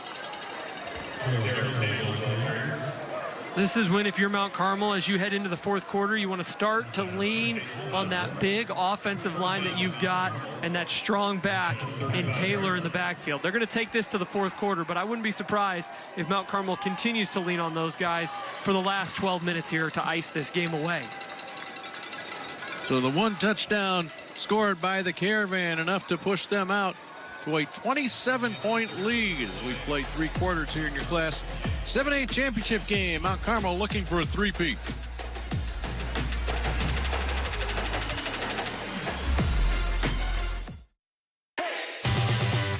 Tired of the same old routine? Ready for a career that's always changing? In the roofing trades, every day is a new adventure.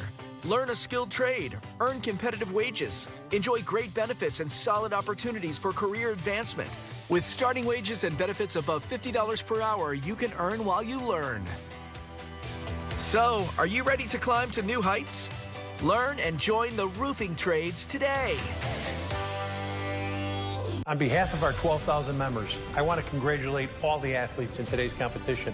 I am Don Finn, the business manager of IBW Local 134, representing the unionized electricians of Chicago and Cook County. Local 134 offers you more than just a job. It offers you a career. Our future is brighter than ever. From building solar fields to constructing data centers to shaping Chicago's skyline. Join the most diverse workforce in the building trades. Building careers, building the future. IBW Local 134.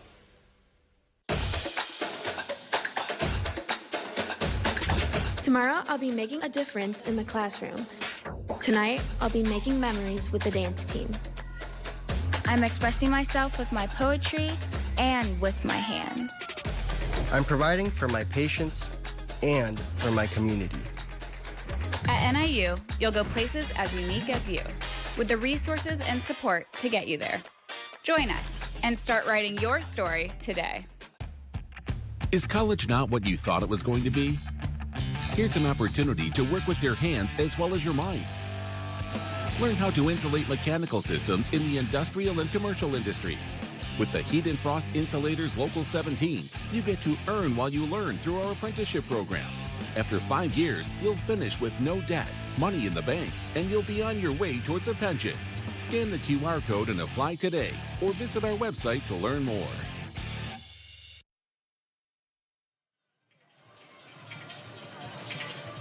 Your third game of the day is a Class 7A state championship ball game. There's your score at the end of 3 quarters of play. Early on this morning, we started 10 o'clock, and what a thriller we had in that one. Joliet Catholic Academy and Nazareth Academy with 20 seconds left. JCA scores to pull within 2. Hilltoppers looking for a 2-point conversion, unable to convert.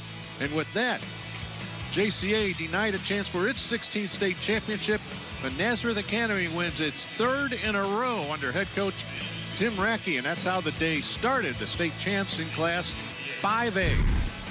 We move to 6A, and there you see East St. Louis picking up 3rd title in the last 5 years with a 48-28 win, and 48 points scored here in this 7A championship ball game. Hilltoppers will look for more, and before we get a snap, there's a couple of penalty flags thrown. So a false start against the Caravan. Could the fourth quarter have started any other way? No. I mean, the way this game has gone, of course there would be a penalty flag thrown before we even got a playoff. I've had the shakes since the kickoff of the second half. The outside kick, block in the back. Ball goes out of bounds. Penalty. That's when we played 2 seconds. Elliott on the handoff. Here is Taylor. You called it, Chris. He's at the 40, the 45. He motors ahead across midfield. And this is why Mount Carmel is so dangerous, because they haven't even had to run the ball yet tonight, right? Their all-state quarterback, Jack Elliott, has controlled this game. He's got all the touchdowns, and they haven't even had to show Taylor and this big physical offensive line yet. And now it's the fourth quarter, and it's time for them to take over and put this game away. Nice run there to start the quarter for Taylor. Quentin Burrell back into the ball game for Mount Carmel. Caravan 10-3 on the season. Screen over the middle.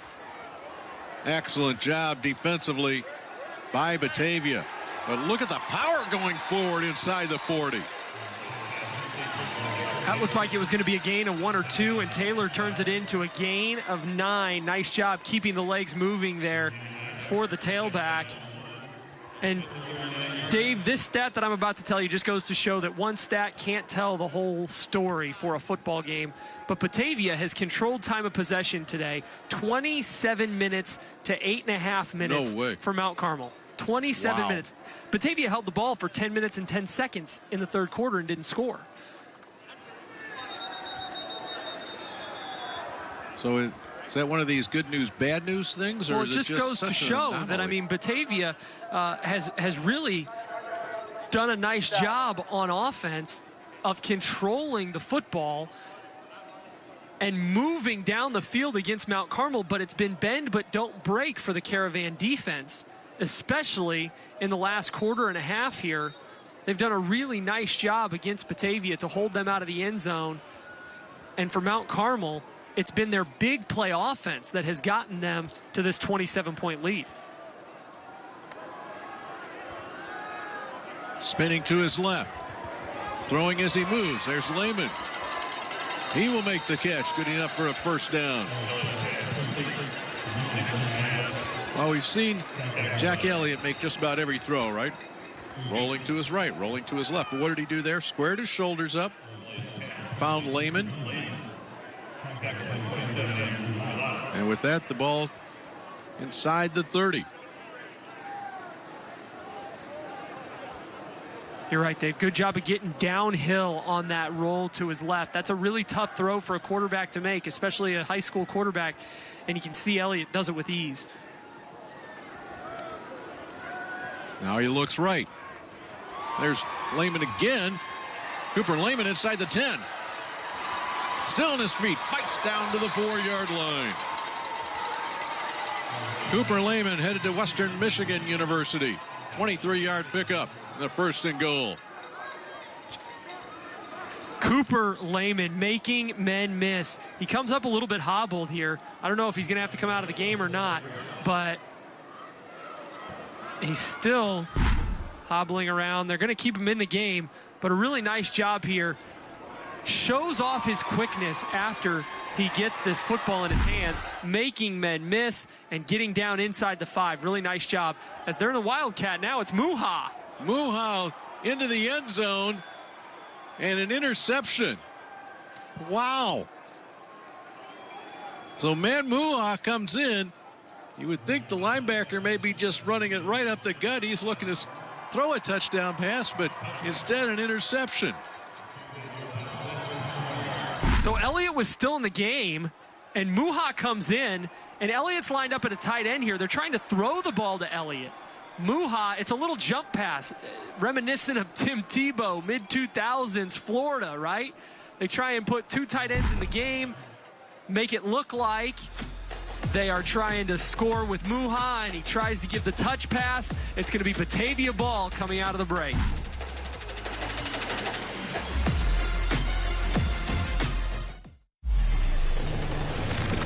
Imagine going from the classroom to the big stage.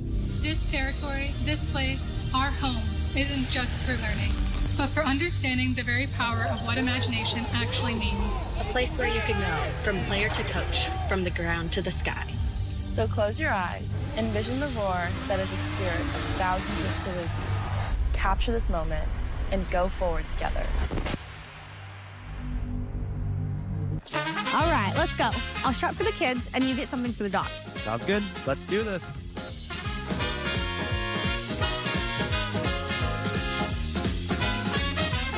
Whether you're shopping for gifts or something for yourself. Don't forget toys for the dog. Rush in for Black Friday deals at Menards that everyone will love. Because when they're gone, they're gone. Save big money at Menards. Mount Carmel drive stopped in the end zone. As Matt Muha was looking for Jack Elliott, but Chase Osborne had a little bit different idea here, Chris. Yeah, it was an interesting play that Jordan Lynch dials up here. And Batavia, while they do look confused, seem to sniff it out pretty well. It's Osborne, who's a heck of a player on the back end, who comes up with that play and gives Batavia the ball back. Vanderloo Guerin gets it out to Kelly as we come back, as Batavia's possession starts with about 9 minutes to play in this game. No gain on that play. Maybe a loss of a yard or two.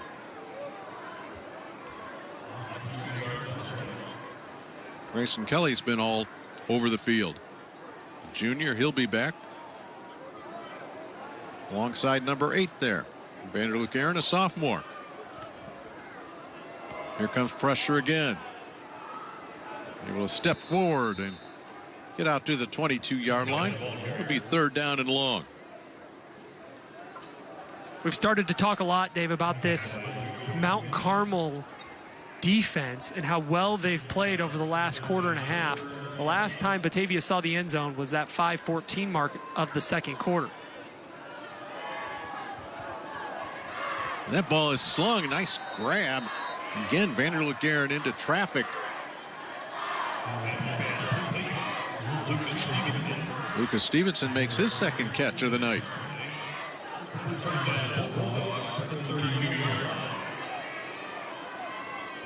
Vanderloo Guerin almost at 300 yards now in this game. He's done a really nice job here as a sophomore on the biggest stage in the state.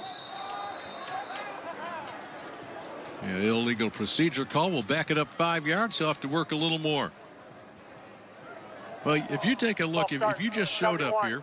Offense, 5-yard penalty, still first down. And you saw number 8 on the offensive side of the ball, the quarterback, Michael Vanderloo Guerin. You would have no clue that he is just a sophomore who's only played about half a season on the varsity. He's got 41 attempts. So it shows you that man right there, Dennis Piron, has all the faith in the world in this sophomore. He's able to avoid pressure. And now catch me if you can. Vanderlook Aaron. Oh, my goodness. Takes a big time pop.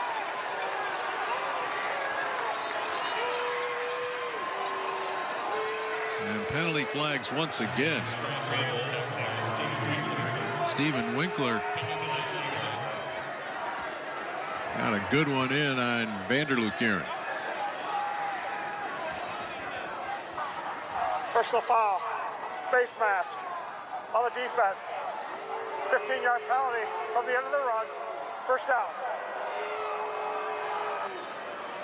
I did not see the face mask at the end of that play. It was a good, hard, aggressive hit. Let's take a look here. Oh, yeah, He does have a hold of the face mask. That's a good call. He's got a hold of the face mask. It's right in front of the official as he brings him down.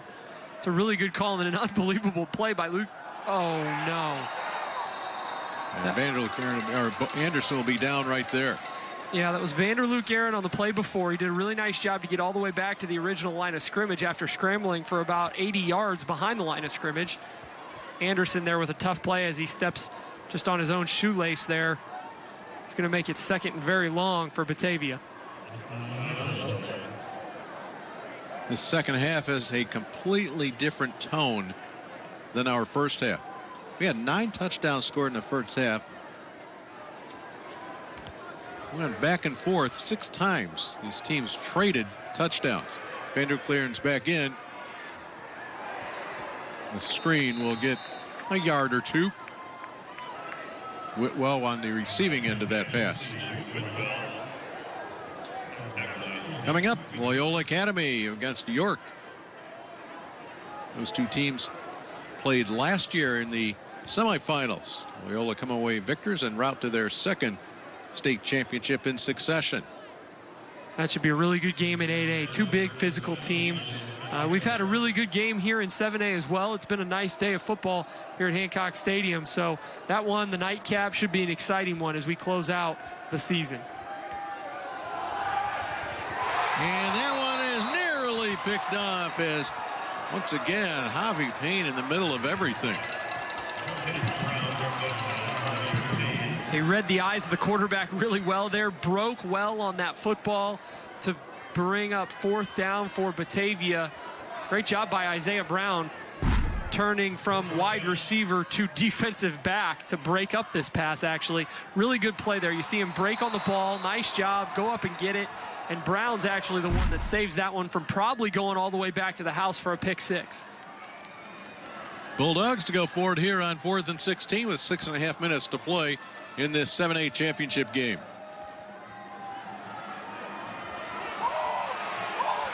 Vanderlook Aaron and throws it away. I think he kind of lost track of the downs. Another penalty flag thrown at the 6:26 mark.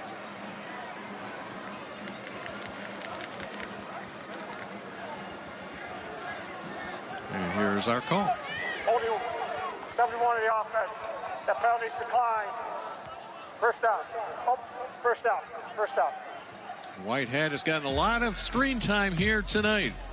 6:26 to play in a ball game. Still sitting in that 48-21 lead for Mount Carmel.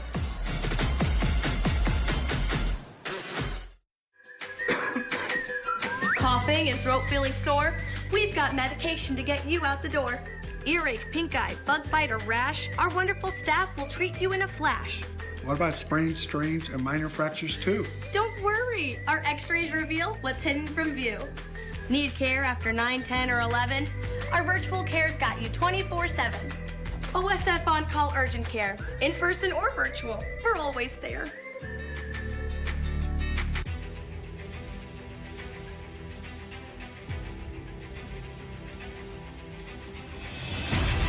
We're going to need more fuel. A renewable way to get that fuel instead of relying on foreign countries for petroleum. We can just grow our own fuel. Our fields are literally full of energy.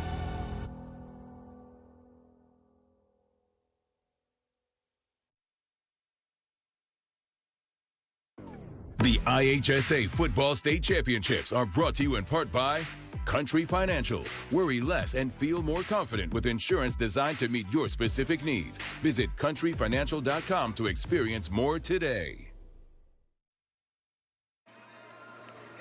With 6:26 to play, it's time for our defensive play of the game. It's brought to you by Union Carpenters and Contractors, partners in building communities and supporting working families.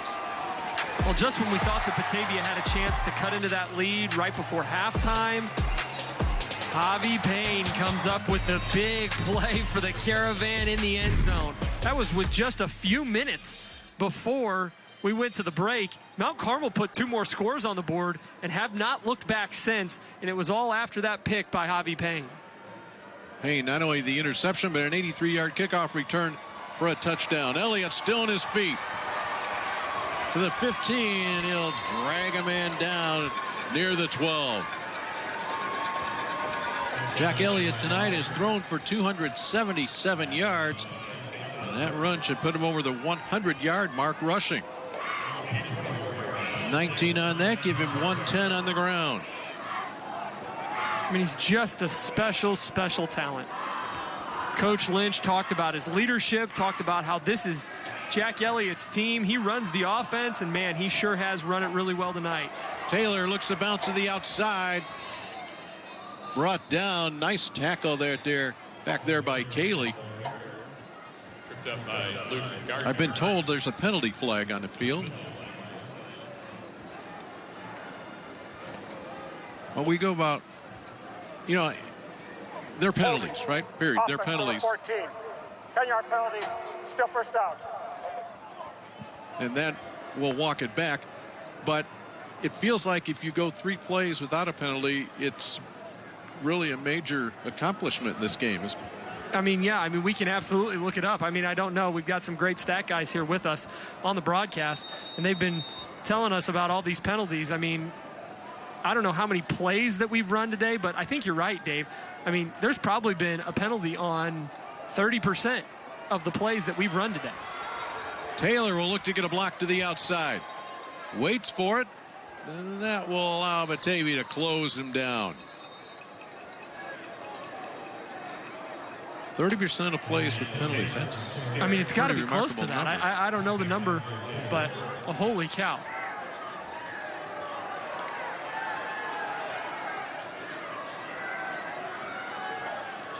Okay. So our ace statistician Nick Pinto says we've run 120 offensive plays and we've had 20 accepted penalties. Man, it's really tough for either team to get into a rhythm when that's the case.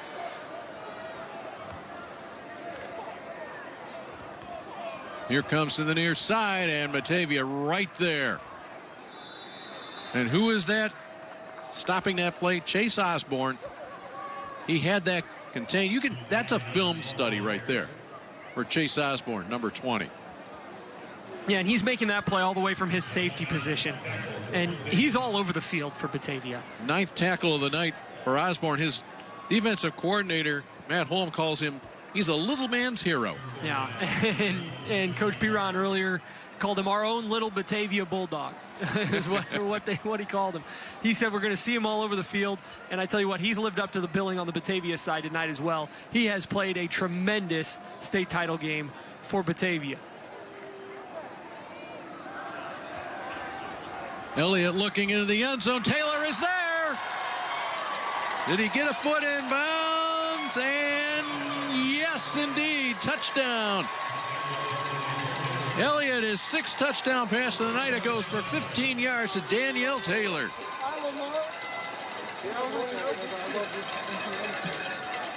That's a wheel route by the tailback. Really nice job there to get into the end zone and toe tap his way for 6. And this 4th quarter touchdown is brought to you by Southern Illinois University Carbondale. Imagine the possibilities. It's kind of an extended rub route by Mount Carmel. They run the double post with the wheel behind it out of the backfield, and that's a really nice job of clearing the space. No Batavia defenders out there. It's going to be a linebacker that's going to have to come out and guard the running back out of the backfield, and he's just too late on the play. And when you've got a guy like Jack Elliott who's going to throw the football, he's always on time, and he finds Taylor in the end zone. Daniel Taylor, we talk about him being a running back, wide receiver, safety this time. He'll make the catch and gets those feet down. 55 points on the board for Mount Carmel. They have scored the last 27 points of this game. And we give a lot of credit to Elliott for how well he throws the football on the run. But man, these wide receivers have made some great catches tonight as well for Mount Carmel. Let's check in with Nicole Sedevy. Well, guys, the Caravan have put 55 points up on the board. The party has started here on the sideline as they're looking forward to winning this state championship game. But I was chatting with athletic director Phil Seagroves here on the sideline. He said they will have a party back home of over 1,000 people tonight. They're going to have a police escort into town. There'll be pizza, there'll be alumni, there'll be former players, and the celebrations will go into tomorrow. I don't know, maybe we should jump on that caravan and get some pizza. What do you say? I think the most accurate statement he said is it's going to go into tomorrow, because they won't even be in Chicago until probably 1 in the morning, Dave, with the way that this game is gone. It'll go well into tomorrow. The sun will be up by the time that celebration's over on Dante. Picked up at the 20-yard line. Nice little return going on. Osborne with it. Chase Osborne not going to go down easily. Finally dragged down in front of his own bench. I mean, I love it. Chase Osborne's given everything he's got, and look at his teammates rallying behind him. Yeah, the game might be out of hand with 4 minutes to go, but he's not giving up. The team isn't either, and you can see the smiles after that really, really hard run in return. He's going to get a well-deserved break on the sideline here for a second. Catch his breath. You know, Nicole talked about the celebration. It's not going to be just a celebration for this one championship, but this will be the 16th in history for Mount Carmel, and that means they alone will have the most state titles in IHSA football history. And of course, earlier during this weekend, you heard that Mount Carmel voted the #1 high school football program in Illinois over the past 20 years. And actually, over the past, I see number 28, and I saw number 20, Chase Osborne, in the last 50 years. So Whitwell to carry on that one. No, they've already got the caps out. Okay. That's Jack Elliott.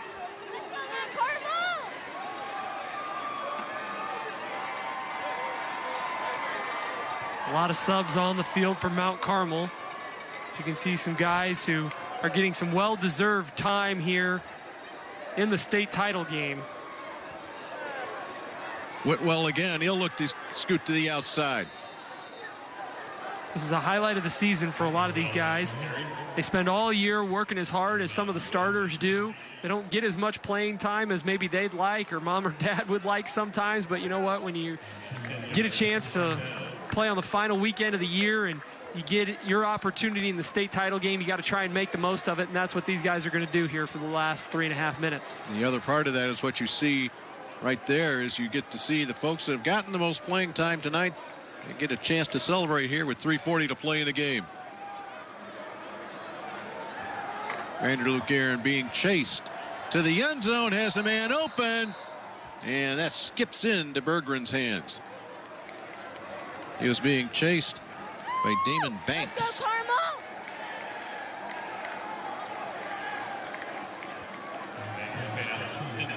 What a game that man had right there. Cooper Lehman. He did a really nice job for Mount Carmel. He's their leading receiver, had over 100 yards receiving quietly. Had over 100 yards. Look at, they're going to get that Gatorade a little bit colder for Coach Lynch. They're dumping the extra ice in there, ready to give him that celebratory Gatorade bath. I love it. It's all about timing, fellas. All about timing. Timing and deception. Whitwell again able to bang his way forward. Bulldogs fighting here to the very end with the clock moving with 3:20 to play. We have an 8A game to follow. Loyola Academy taking on York, and we saw Loyola Academy out earlier watching their Mount Carmel Caravan, the fellow members of the Chicago Catholic League. Those two teams played. Here we go. Oh, Jordan Lynch still has the moves. That looks like that might be the second Gatorade bath he's gotten. He's already soaked. Yeah, that one I think he avoided, but now that's pretty clever, right? You get him one time, and you kind of let your guard down, but Lynch was all over it. Not Coach Lynch. He's been through this too many times. He knows when a Gatorade bath is coming. He can sense it. Did a nice job of getting out of the way there. But you can see he's gotten his fair share already tonight, no doubt. Yeah, that shirt is a little discolored now. Looking into the end zone, coverage is there, and this pass is a little bit out of bounds. Intended receiver, Isaiah Brown. You hear the whistles. Here is your call on this penalty. 3:01 left.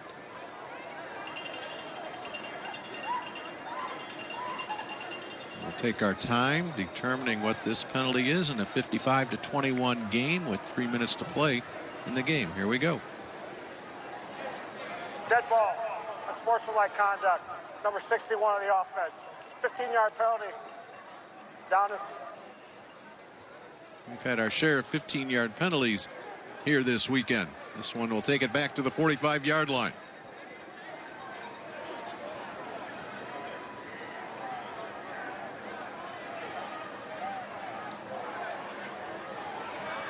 Fourth down and 7.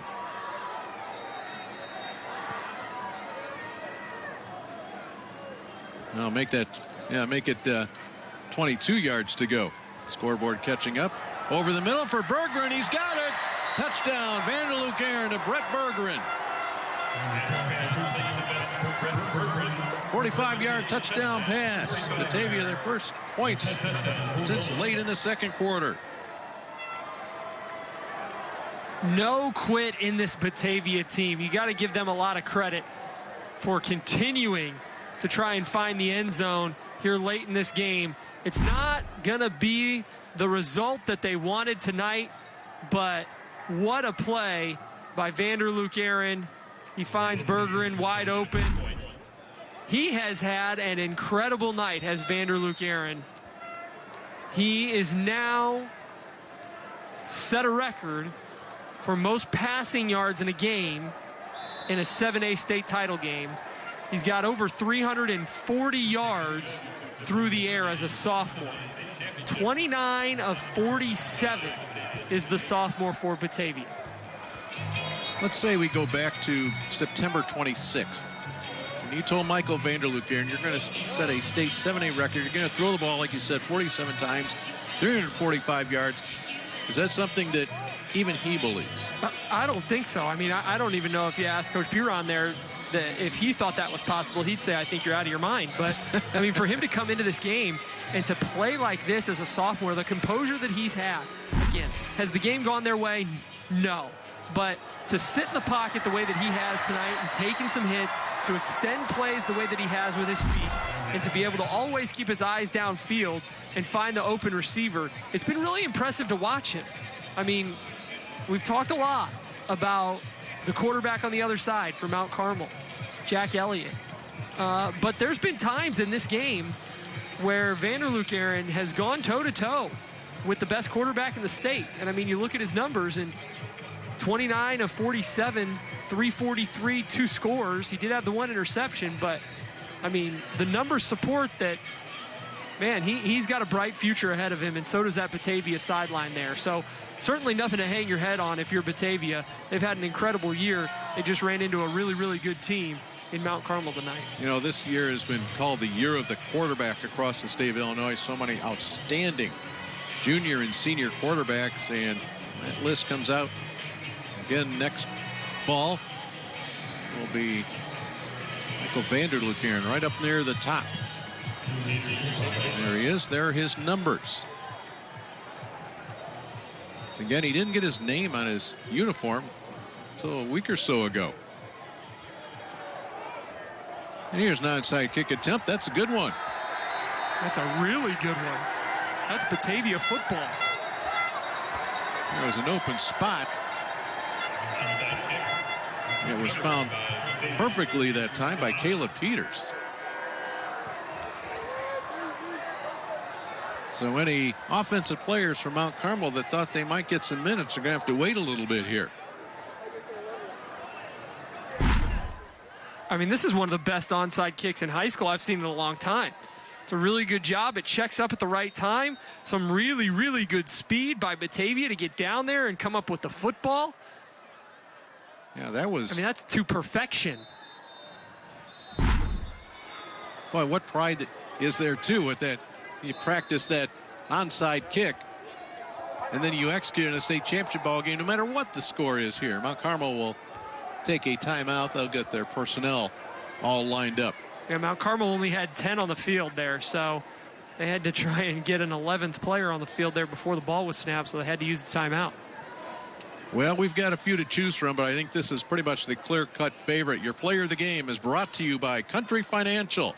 Visit countryfinancial.com to experience more.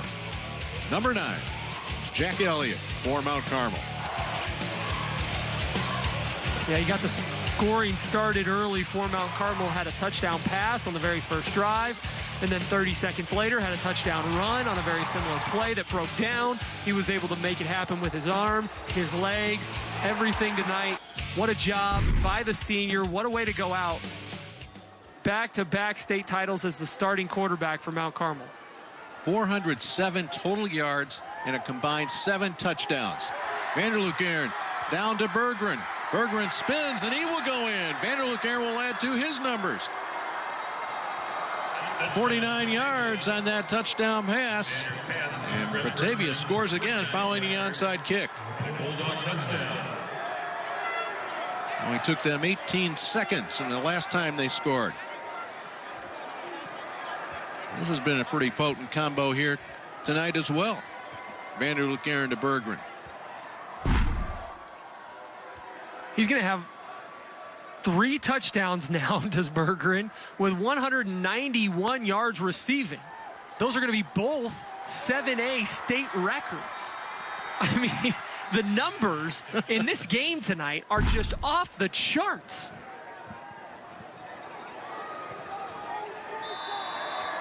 And that extra point from Peters misses, so we will sit at a combined 89 points scored.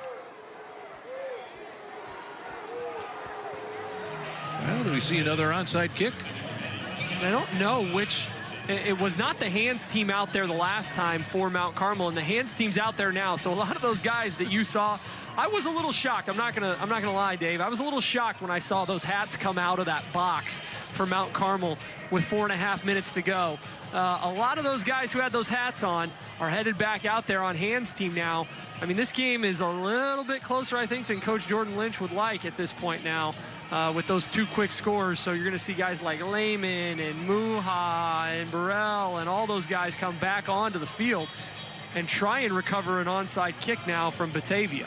We still have 2:36 to play, but 982 yards of total offense tonight in this game with 89 points. Well, there's a lot of familiar numbers out there, isn't there? Mm-hmm.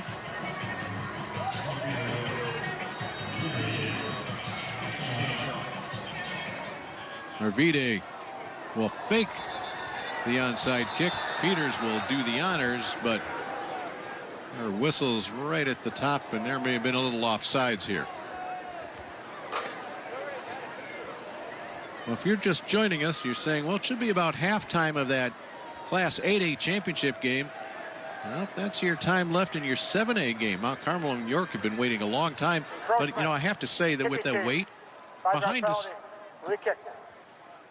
the way we're situated here, we're on the west side of Hancock Stadium, which is also the east side of Horton Fieldhouse, where ISU used to play all their basketball games. And you can look down into Horton Fieldhouse from where we are, and it is the fan section. And boy, did York fill that up. There was a lot of green back there. You may have actually heard the band playing in the background. That's what I was just going to say. I wonder if anybody on the broadcast has heard the York band playing in the background here. I'm excited for this 8A game. I mean, you can see York starting to fill the east side of, the west side of Hancock Stadium here. This is going to be a battle for 8A. Can't wait to watch that one. The onside kick this way. Nice hop and grab there by Madden Wilson. He'll be down at the 35-yard line. Yeah, my apologies. I got my east and west mixed up here at the Hancock Stadium in Gordon Fieldhouse. It's the west side of the stands here. That's okay. Your head's been spinning, like you said, ever since. I mean, the only thing I see when I close my eyes right now are yellow flags. That's all I can. That's all I'm going to see them in my sleep tonight. You can see the York fans, the student section's already here, getting ready to go. It doesn't matter what time this game kicks off for them. They're going to be excited and ready to go, and those girls are excited because that onside kick recovery from Mount Carmel might have just sealed that 7A state title for the Caravan. Will be the first appearance in the state championship game for York. And on the other side, Loyola Academy will be looking for its third in a row. Now the cap adorns the head of the head coach. Change at quarterback for Mount Carmel.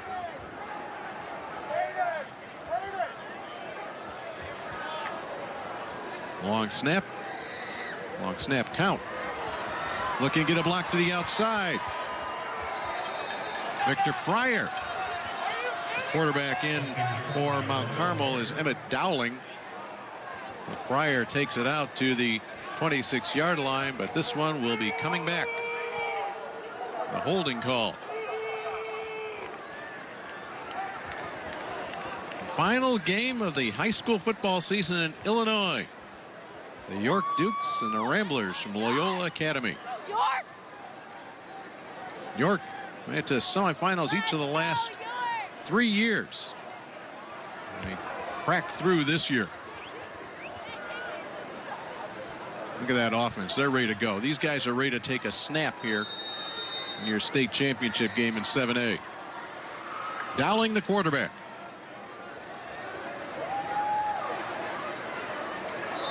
This is Fryer again. He has stood up. Mount Carmel fans or fans of the state finals will recognize that Dowling name. They called the 2022 state title game against these two teams down in Champaign. His brother was the quarterback on that team. Blaney Dowling leading to the first of the string of state championships. This is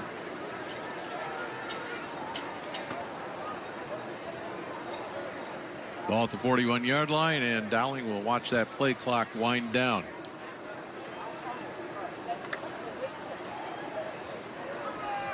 And Dowling will keep it. And he will get to the 39-yard line. Now let's see where they spot the ball, because they put it in a certain spot. I will tell you that is 500 yards of total offense for Mount Carmel here this evening.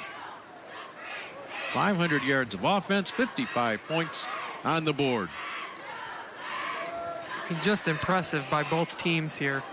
I mean, Batavia's not far behind them. They're 10 yards behind Mount Carmel. 46 plays lead to 55 points. This is likely the last play of the game here, but what a 7A state title game we have had to finish out the season for both Batavia and Mount Carmel. A lot of credit to both of these teams for an unbelievable year. Batavia will finish the season at 12-2. Mount Carmel will go to 11-3, and that is the last play. And with that, the Mount Carmel Caravan have won the most state football championships in IHSA history. It comes here in the 50th anniversary of the state football playoffs as Mount Carmel goes back to back to back for state titles. 9 touchdowns scored in the first half combined between these 2 points, but it was that interception you saw earlier that turned this game around, and Mount Carmel just put their foot down and pulled away for the 55-34 win.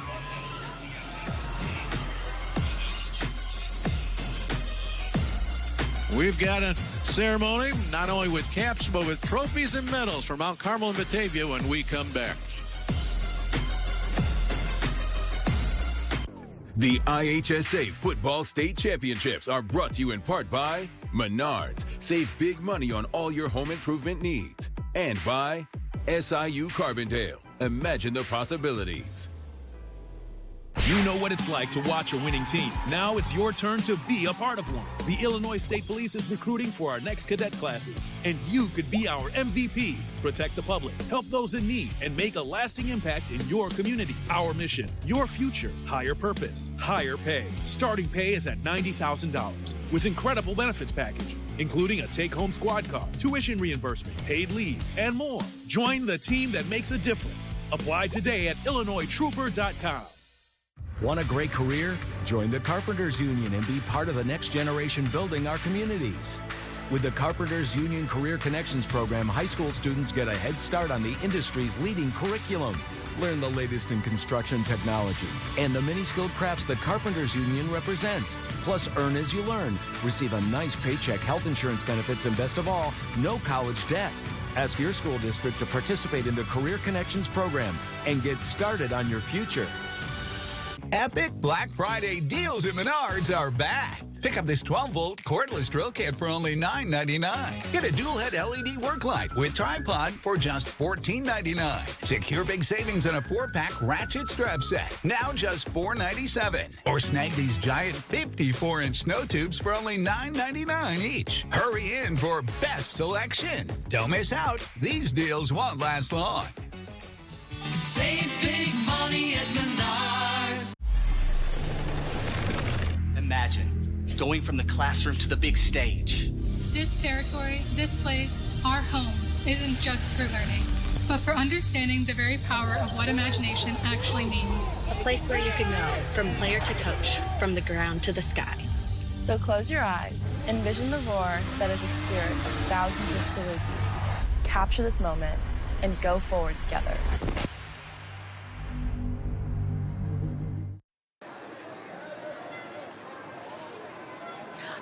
I am standing by the state champ, Class 7A quarterback of Mount Carmel, Jack Elliott. Jack, 6 touchdowns in the state championship game, 292 yards for you. Could you have dreamed up this ending of your career here at Mount Carmel? Yeah, it's a pretty special ending. Not even just individually, just as a program. You know, no 6-3 team in history of Mount Carmel's ever won state. Battled through that. And then, obviously, the scoreboard shows #1 program in the state, 16 state championships, IHSA record. So, I mean, it's pretty special. You said it, that IHSA record, 16 state titles. You guys went for the three-peat back-to-back for yourself as a starting quarterback. How proud of you are you to be part of this legacy? Yeah, I came in as an 8th grader, not knowing much about Mount Carmel other than it was just football. And then came in, and it was a brotherhood, and learned that guys were willing to die for this, and we did. And we got the 16th state championship. Amazing. Go celebrate with your team, Jack. Thank you so much. All right, let's toss over to our public address announcer now for the ceremony. Fans, we direct your attention to the 50-yard line for the awards presentations fueled by Illinois Farm Families. Members of the Illinois High School Association Board of Directors will present the awards. Board members available tonight are Augie Fontanetta of New Trier, Ron Lear of Plainfield North, Dwayne Bates of Glenbard East, and Tom Shergan of Chicago de La Salle. First, for the Batavia Bulldogs, Superintendent Tom Kim, Principal Joanne Smith, Athletic Director Dave Andrews, Coach Dearest Prawn, and the captains of runner-up Batavia will receive special medallions from the board members, presented to the administrators and to Coach Prawn and his team captains.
And now the second place trophy will be presented to the Bulldogs of Batavia, who finished the season with a final record of 12 wins and 2 losses.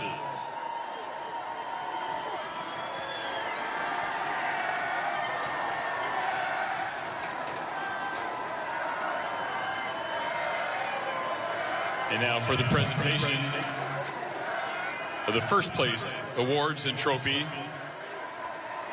For Mount Carmel, President Brandon Conroy, Principal Scott Tabernacki, Athletic Director Phil Seagroves, Coach Jordan Lynch, and the captains of champion Mount Carmel step forward.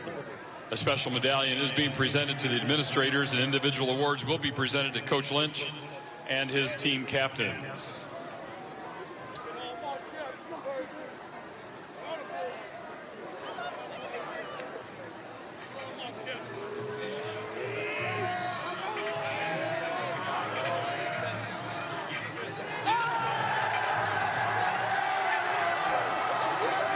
Class 7A championship trophy is presented to the Caravan of Mount Carmel, who finished the season with a final record of 11 wins and 3 losses.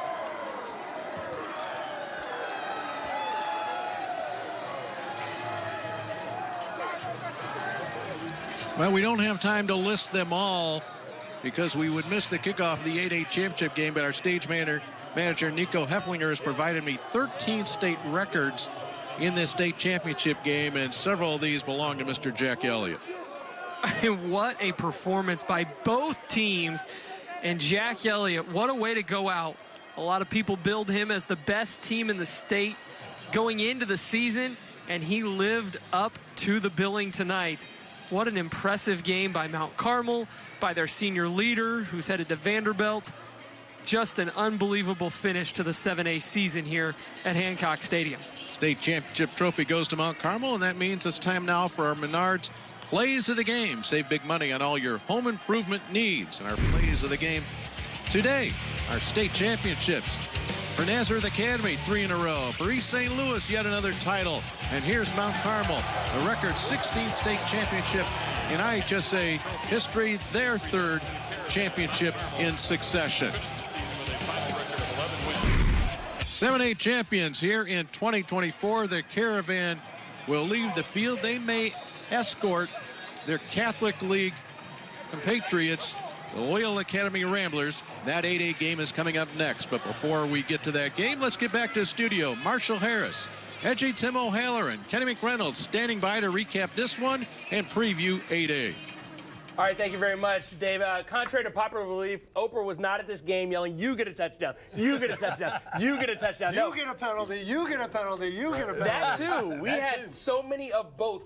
13 touchdowns in this game, nearly 1,000 yards of total offense, over 200 yards worth of penalties, and that's why if you're expecting to see maybe halftime of the 8A game, you're a little bit early, but don't go anywhere because we promise you we do have York and Loyola coming up. But first we got to deal with what this game was, which was a story of 2 halves, and at the end of the day, it didn't matter which half you were talking about. Loyola came out on top. Well, you know what, I think Mount Carmel showed why they're the best team in the state of Illinois. More state championships than anybody else. The most difficult thing to do in sports is to be a star when you're supposed to be a star. And let's face it, I know I sound like a broken record. Elliott, the best player in the state, 292 yards, 6 touchdowns, and he rushed for 115 yards. The best player in the state. Don't forget about that rushing touchdown as well. Can't leave that out. And really, this was a culmination of sorts for this senior class led by Elliott. Yeah, it really is. And again, it was a dominant victory.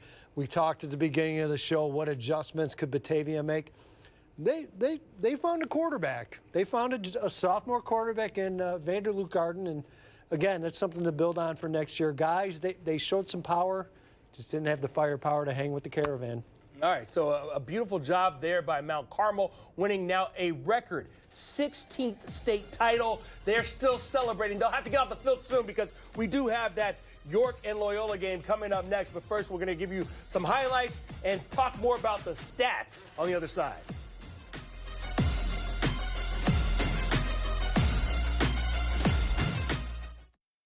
Ashley's Black Friday deals continue this weekend. Today through Monday, shop incredible doorbusters starting at just $1.99. Plus, take 25% off your entire purchase. The best Black Friday furniture deals are only at Ashley. Tired of the same old routine? Ready for a career that's always changing? In the roofing trades, every day is a new adventure.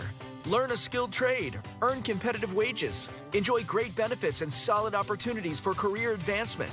With starting wages and benefits above $50 per hour, you can earn while you learn. So, are you ready to climb to new heights?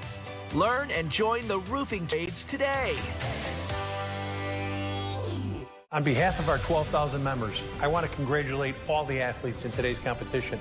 I am Don Finn, the business manager of IBW Local 134, representing the unionized electricians of Chicago and Cook County. Local 134 offers you more than just a job. It offers you a career. Our future is brighter than ever. From building solar fields to constructing data centers to shaping Chicago's skyline. Join the most diverse workforce in the building trades. Building careers, building the future. IBW Local 134. GIA Diamonds, lowest prices ever. The Jewelry Exchange has natural 1-carat GIAs just $19.90. Custom mounts are just $4.99. Carat 50, $29.90. 2-carat, $59.90. Thousands of diamonds guaranteed the lowest price. The Jewelry Exchange, Villa Park. How can we let people know it's free to hire us and we're easy to work with? I've got it.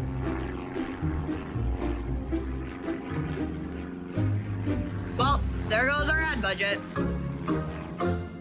Ashley's Black Friday deals continue this weekend. Now through Monday, shop incredible doorbusters starting at just $1.99. Plus, get the best prices on Ashley products guaranteed. The best Black Friday furniture deals are only at Ashley. Back in our IHSA Television Network studios, where Mount Carmel is celebrating their 4th championship in the last 5 years. Also, 16 total is a pretty nice total. Let's show you exactly how the Caravan rode off with the trophy. Pick it up late second quarter. Already 35-21 Mount Carmel. It's Jack Elliott to Quentin Burrell. That's over 2 defenders, one of 2 touchdowns. They're up 42-21 at the break, and then middle of the third, more from Jack Elliott to Stephen Winkler, who does the rest of the work, making some defenders miss. 2-point conversion, no good. It's 48-21. 4 minutes left in the fourth. Guess who? Mount Carmel, and it's Jack Elliott. Again, Daniel Taylor Jr., and a big day for Jack Elliott. Mount Carmel wins it 55-21. They are the state champions. What does this mean for the legacy for a school that really, Kenny, when you think about it, they were just celebrated as the best program in the state, cementing it here with another championship. Yeah, exactly. They proved why tonight when they just dominated this football game. This was the best 6-3 19th seed I've ever seen in my life. A 19th seed. There was a 19th seed, and there was 6-3, and they just walked right through the playoffs. And Jordan Lynch told me a couple of weeks ago, I feel a lot better when number 9 is on the field. Okay. I don't blame him. He was number out 9 there, pretty good today. But he wasn't the only guy out there, and Batavia certainly putting up an admirable fight in this championship game. And I'm pretty sure I can say Batavia said they were glad that Jack Elliott was not on the field the next time they play them. Look, again, you showed some capabilities. 11 returning starters, 7 on offense for next year for Batavia. Dennis Piron and that program will reload because they continue to. They continue to make a deep run. Oh, by the way, Mount Carmel will be moved up to 8A next year. Yeah, and don't forget, Batavia, the quarterback. He's special. They've got one. They got one. He's special. Putting up some big numbers in this game. 392 yards passing. That's a 7A state record as well. And, of course, the 3 touchdowns, the 1 interception. But he's a sophomore. But he's a sophomore. That means he's got time and room to grow. You have the losing team setting records in a state final game. Come on. That's why it's been a long night for both those teams, and this night is not over. We've still got one more game coming your way. The championship continues, but up next, it will be Loyola and York in the 8A title game. You know what it's like to watch a winning team. Now it's your turn to be a part of one. The Illinois State Police is recruiting for our next cadet classes, and you could be our MVP. Protect the public, help those in need, and make a lasting impact in your community. Our mission, your future, higher purpose, higher pay. Starting pay is at $90,000 with incredible benefits package, including a take-home squad car, tuition reimbursement, paid leave, and more. Join the team that makes a difference. Apply today at IllinoisTrooper.com. Attention high school students. If you're tired of hearing the same old college debt story, we've got an exciting alternative for you. Join the Mid-America Carpenters Union and let your career dreams take flight. You can earn great pay, enjoy no-cost health insurance, and secure a stable retirement, all with no college debt and an elite career that's here to stay. It's time to build your future your way. Ready to carve your path to success? Contact the Mid-America Carpenters Union today to learn how you can unleash your potential. All right, let's go. I'll shop for the kids, and you get something for the dog. Sounds good. Let's do this.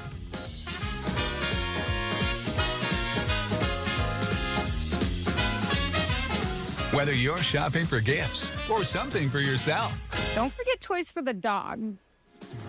rush in for Black Friday deals at Menards that everyone will love. Because when they're gone, they're gone. Save big money at Menards. Imagine going from the classroom to the big stage. This territory, this place, our home, isn't just for learning, but for understanding the very power of what imagination actually means. A place where you can go from player to coach, from the ground to the sky. So close your eyes, envision the roar that is a spirit of thousands of Salukis. Capture this moment and go forward together.